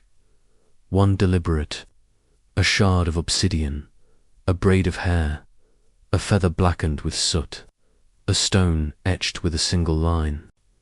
"These are the threads that shape the pattern," she said. "You may add yours when ready." Elias stood there long after she left. The fire crackled behind him, casting shadows that danced like hands across the floor. The thread in his pocket warmed. What was he weaving? What would it cost? And who would bear the pattern once it was made? He took the golden thread and laid it across the circle. The air changed, not colder, not warmer, simply aware, as if the loom were waking. He felt it then not as a vision, not as a voice, but as presence. The same presence from the forge, the lake, the fire in the woods. It had no form, but it had a direction, and it moved through him like breath through a flute. He did not speak. He did not chant. He simply remembered the story, his mother's voice, the scream in the nursery, the name that broke the spell, the scream after the ash in his cradle, the dreams that followed, the seed that sang, the forge that waited, the thread that could not be burned. He let it pass through him, and the loom began to shape, not with cloth, not with light, but with meaning. The circle of stones vibrated faintly, and from their edges, wisps of thread, not gold, not thread at all, but memory rose into the air. One of them touched his skin, and he gasped. His mother's face, not as queen, but as girl, before the lie, before the king, singing to herself, weaving flower stems in a meadow. Another thread touched him, Rumpelstiltskin, not as demon, not as man, but as flame, as shadow, as the first bargain. His hand reaching into fire, pulling out thread. The loom spun faster, the room blurred dot, and then stillness. The thread lay in a spiral at the center of the stones, no longer pulsing, waiting. Elias opened his mouth, and for the first time he named it, not in his tongue, not in sound, but in the language of the loom. A language of weight, of shape, of consequence. It was a short name, but the world heard it, and in some distant place something stirred. The stars above the village flickered, but not with light, with recognition, as if they had heard the name Elias, whispered into the loom and responded in kind, not with voice, but with ancient attention. He did not know what that meant, only that the air had changed, that the world had drawn in a breath, long and slow, and had not yet exhaled. When he stepped out of the house, dawn had not yet broken, but the sky had lightened slightly, as if the veil between night and morning had grown thin. The old woman was gone. The house behind him looked abandoned, though he knew he had left her only minutes ago. Windows shuttered, hearth cold. No footprints but his. He had crossed another threshold, though not with his feet. The golden thread he had carried for so long no longer burned in his pocket. It had quieted, not as if extinguished, but as if it had fulfilled its task. Now something new pulsed in him, not an object, not even a memory, but a shape, a pattern. The thread had not just been laid upon the loom. It had become part of it, and so had he. He wandered the empty village slowly, letting his fingers trail along the walls of the houses, feeling the worn stone and wood beneath his touch. They no longer felt like dwellings. They felt like remnants, containers for something that had already fled. Each home whispered, as he passed, not words, but syllables of breath, faint impressions of people long gone, or perhaps not yet arrived. He didn't ask questions anymore. The story had grown too large for questions. He followed the path east, though no one had told him to, though there was no road, only a direction. East had always meant beginning, the side of the rising sun, the first shadow of every morning. It felt right, and as he walked, the world seemed to recognize him. Not the people there were no people, but the world. Rivers slowed their rushing as he passed, curving slightly as if to follow. Trees leaned ever so subtly toward him. Once, a fox with eyes the color of frost trotted alongside him for several minutes before vanishing into nothing. Not into the underbrush, into nothing. He felt no fear, not even confusion, just motion, the sense of being pulled rather than moving forward, as if the loom spun not just thread, but the path beneath his feet. After 2 days, the hills grew taller, the grass thinner, moss crept back into the landscape, and stones began to appear underfoot, not in piles, not as debris, but placed, set, patterned. He knelt and brushed his fingers across them, symbols, the same ones from the loom, the same that had whispered from the forge, from the queen's lullabies, from the ash tree roots. This was not just a language, it was the structure of memory itself.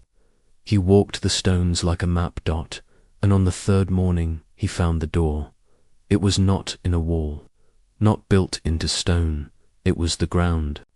A wide, flat circle of iron, buried beneath roots and ivy and centuries of forgetting. No handle, no hinges, just silence. But in its center, a groove shaped not like a keyhole, but like a spiral, the same spiral he had woven into the loom. He placed his hand on it. The metal was cold, then warm, then gone. The ground opened not with sound, but with absence, as if space had remembered how to move, and he stepped into the dark. He did not descend. There were no stairs, no tunnel, only the sense of falling sideways, the world rotating around him rather than pulling him down.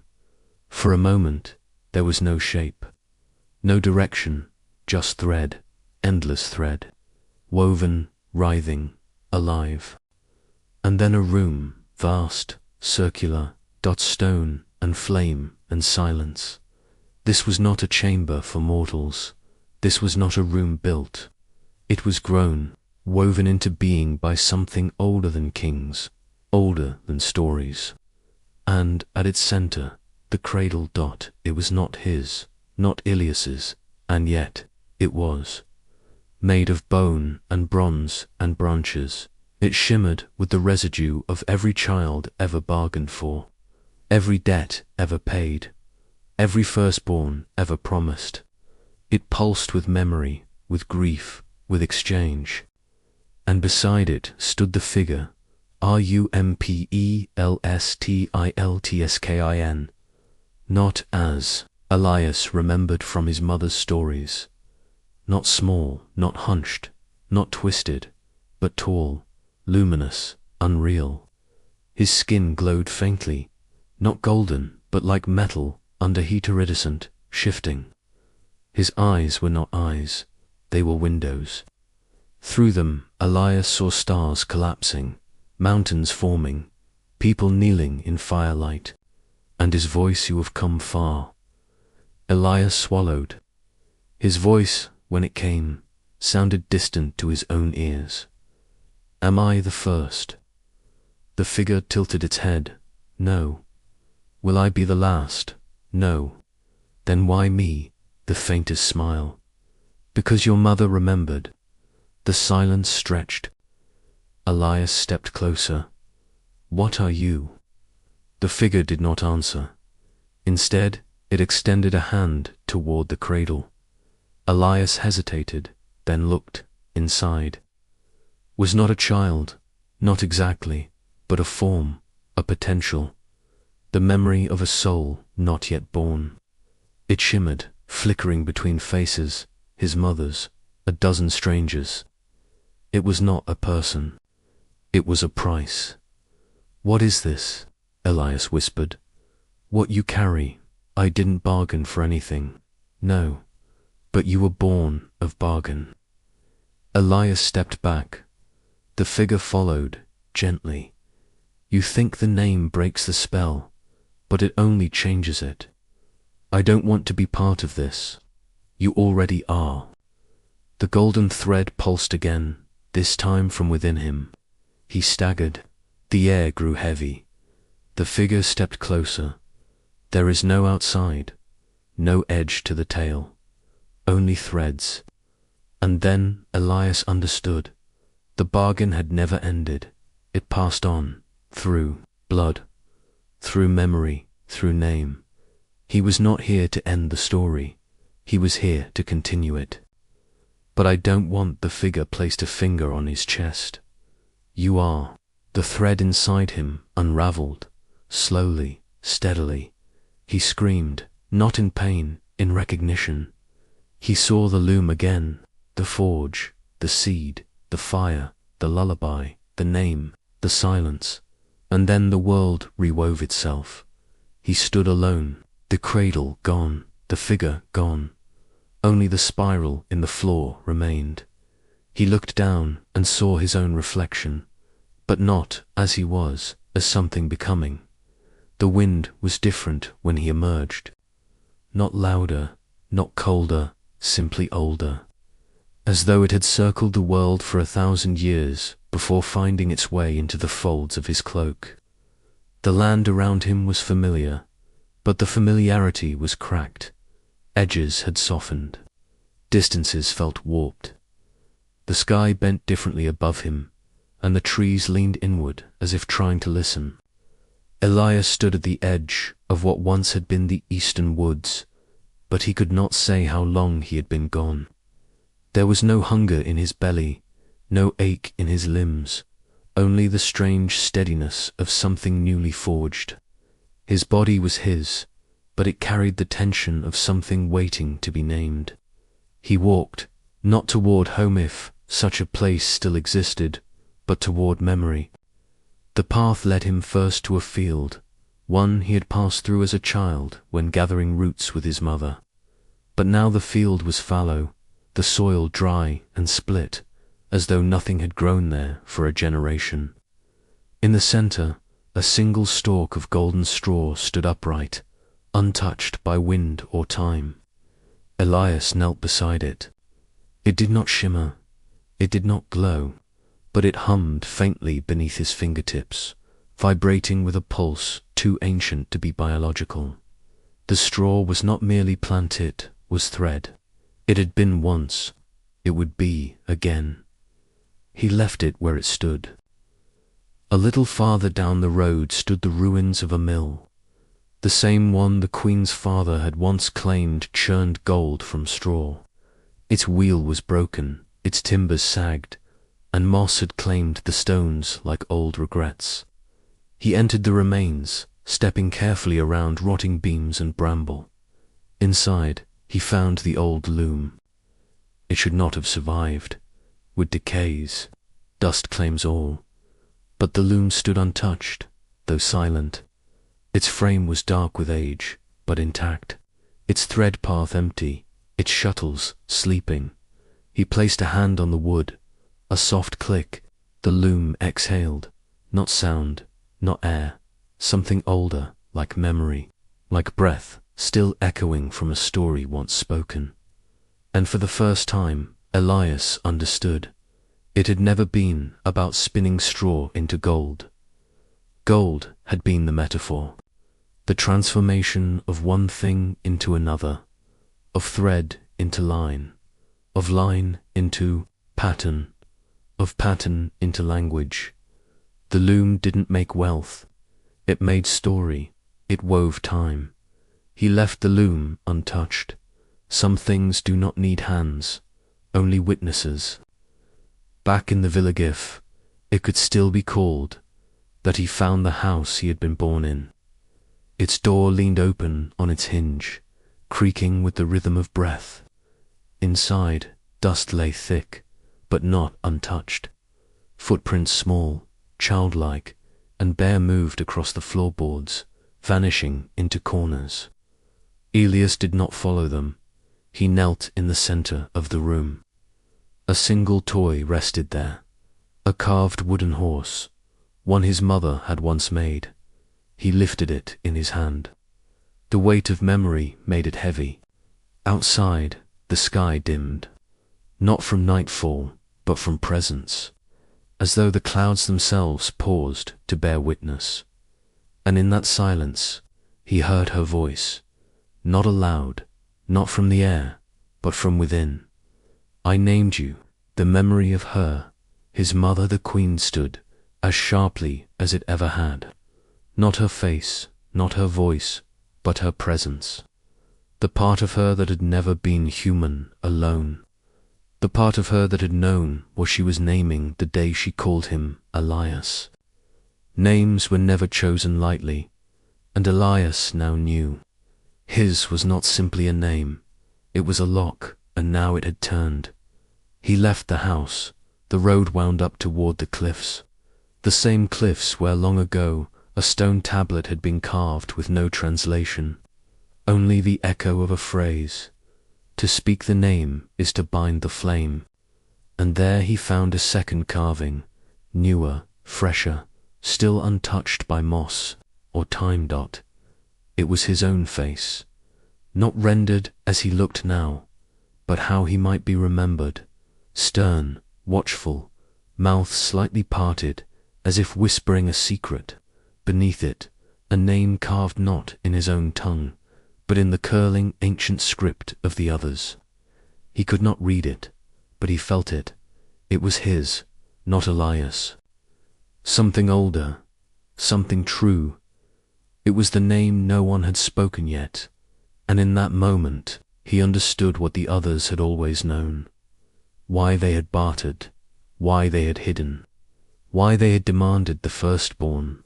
Because the firstborn is not just a child, it is a beginning, a chance to rewrite the thread, to place a new name on the loom, and see what story it might weave. Elias turned his face to the wind. Behind him the sky cracked, not with thunder, with song, faint, high, spinning in harmony a chant, woven from 100 voices, long forgotten, women, men, children, beings, who had never drawn breath, but had always known names. The chant grew until it was not sound at all, but a pull, a tug in the very space behind his ribs. He fell to his knees. The name burned in him now, his true name, the one that could not be spoken without cost, and he knew he was the new thread. He was the offering, not of blood, not of flesh, but of story. And as the chant wove through him, he offered himself not to gods, not to power, but to remembrance, to the idea that stories might remember themselves, and then the world. Spun, he was not on the cliff, he was not kneeling, he was everywhere, in the forge, in the cradle, in the whisper of the wind in the ash tree leaves. He saw the queen, young and terrified. He saw Rumpelstiltskin, spinning not gold, but warnings. He saw 1,000 versions of the tale, written in 1,000 tongues. He saw the threads everywhere, and he was among them, now not to control, not to rule, to balance, to remember what had been forgotten, to ensure that when the next bargain was made, someone would be watching. The loom waited, and when he returned to it, no longer boy, no longer man, he sat. He placed his hands on the wood, and he began to spin, not gold, not straw, name,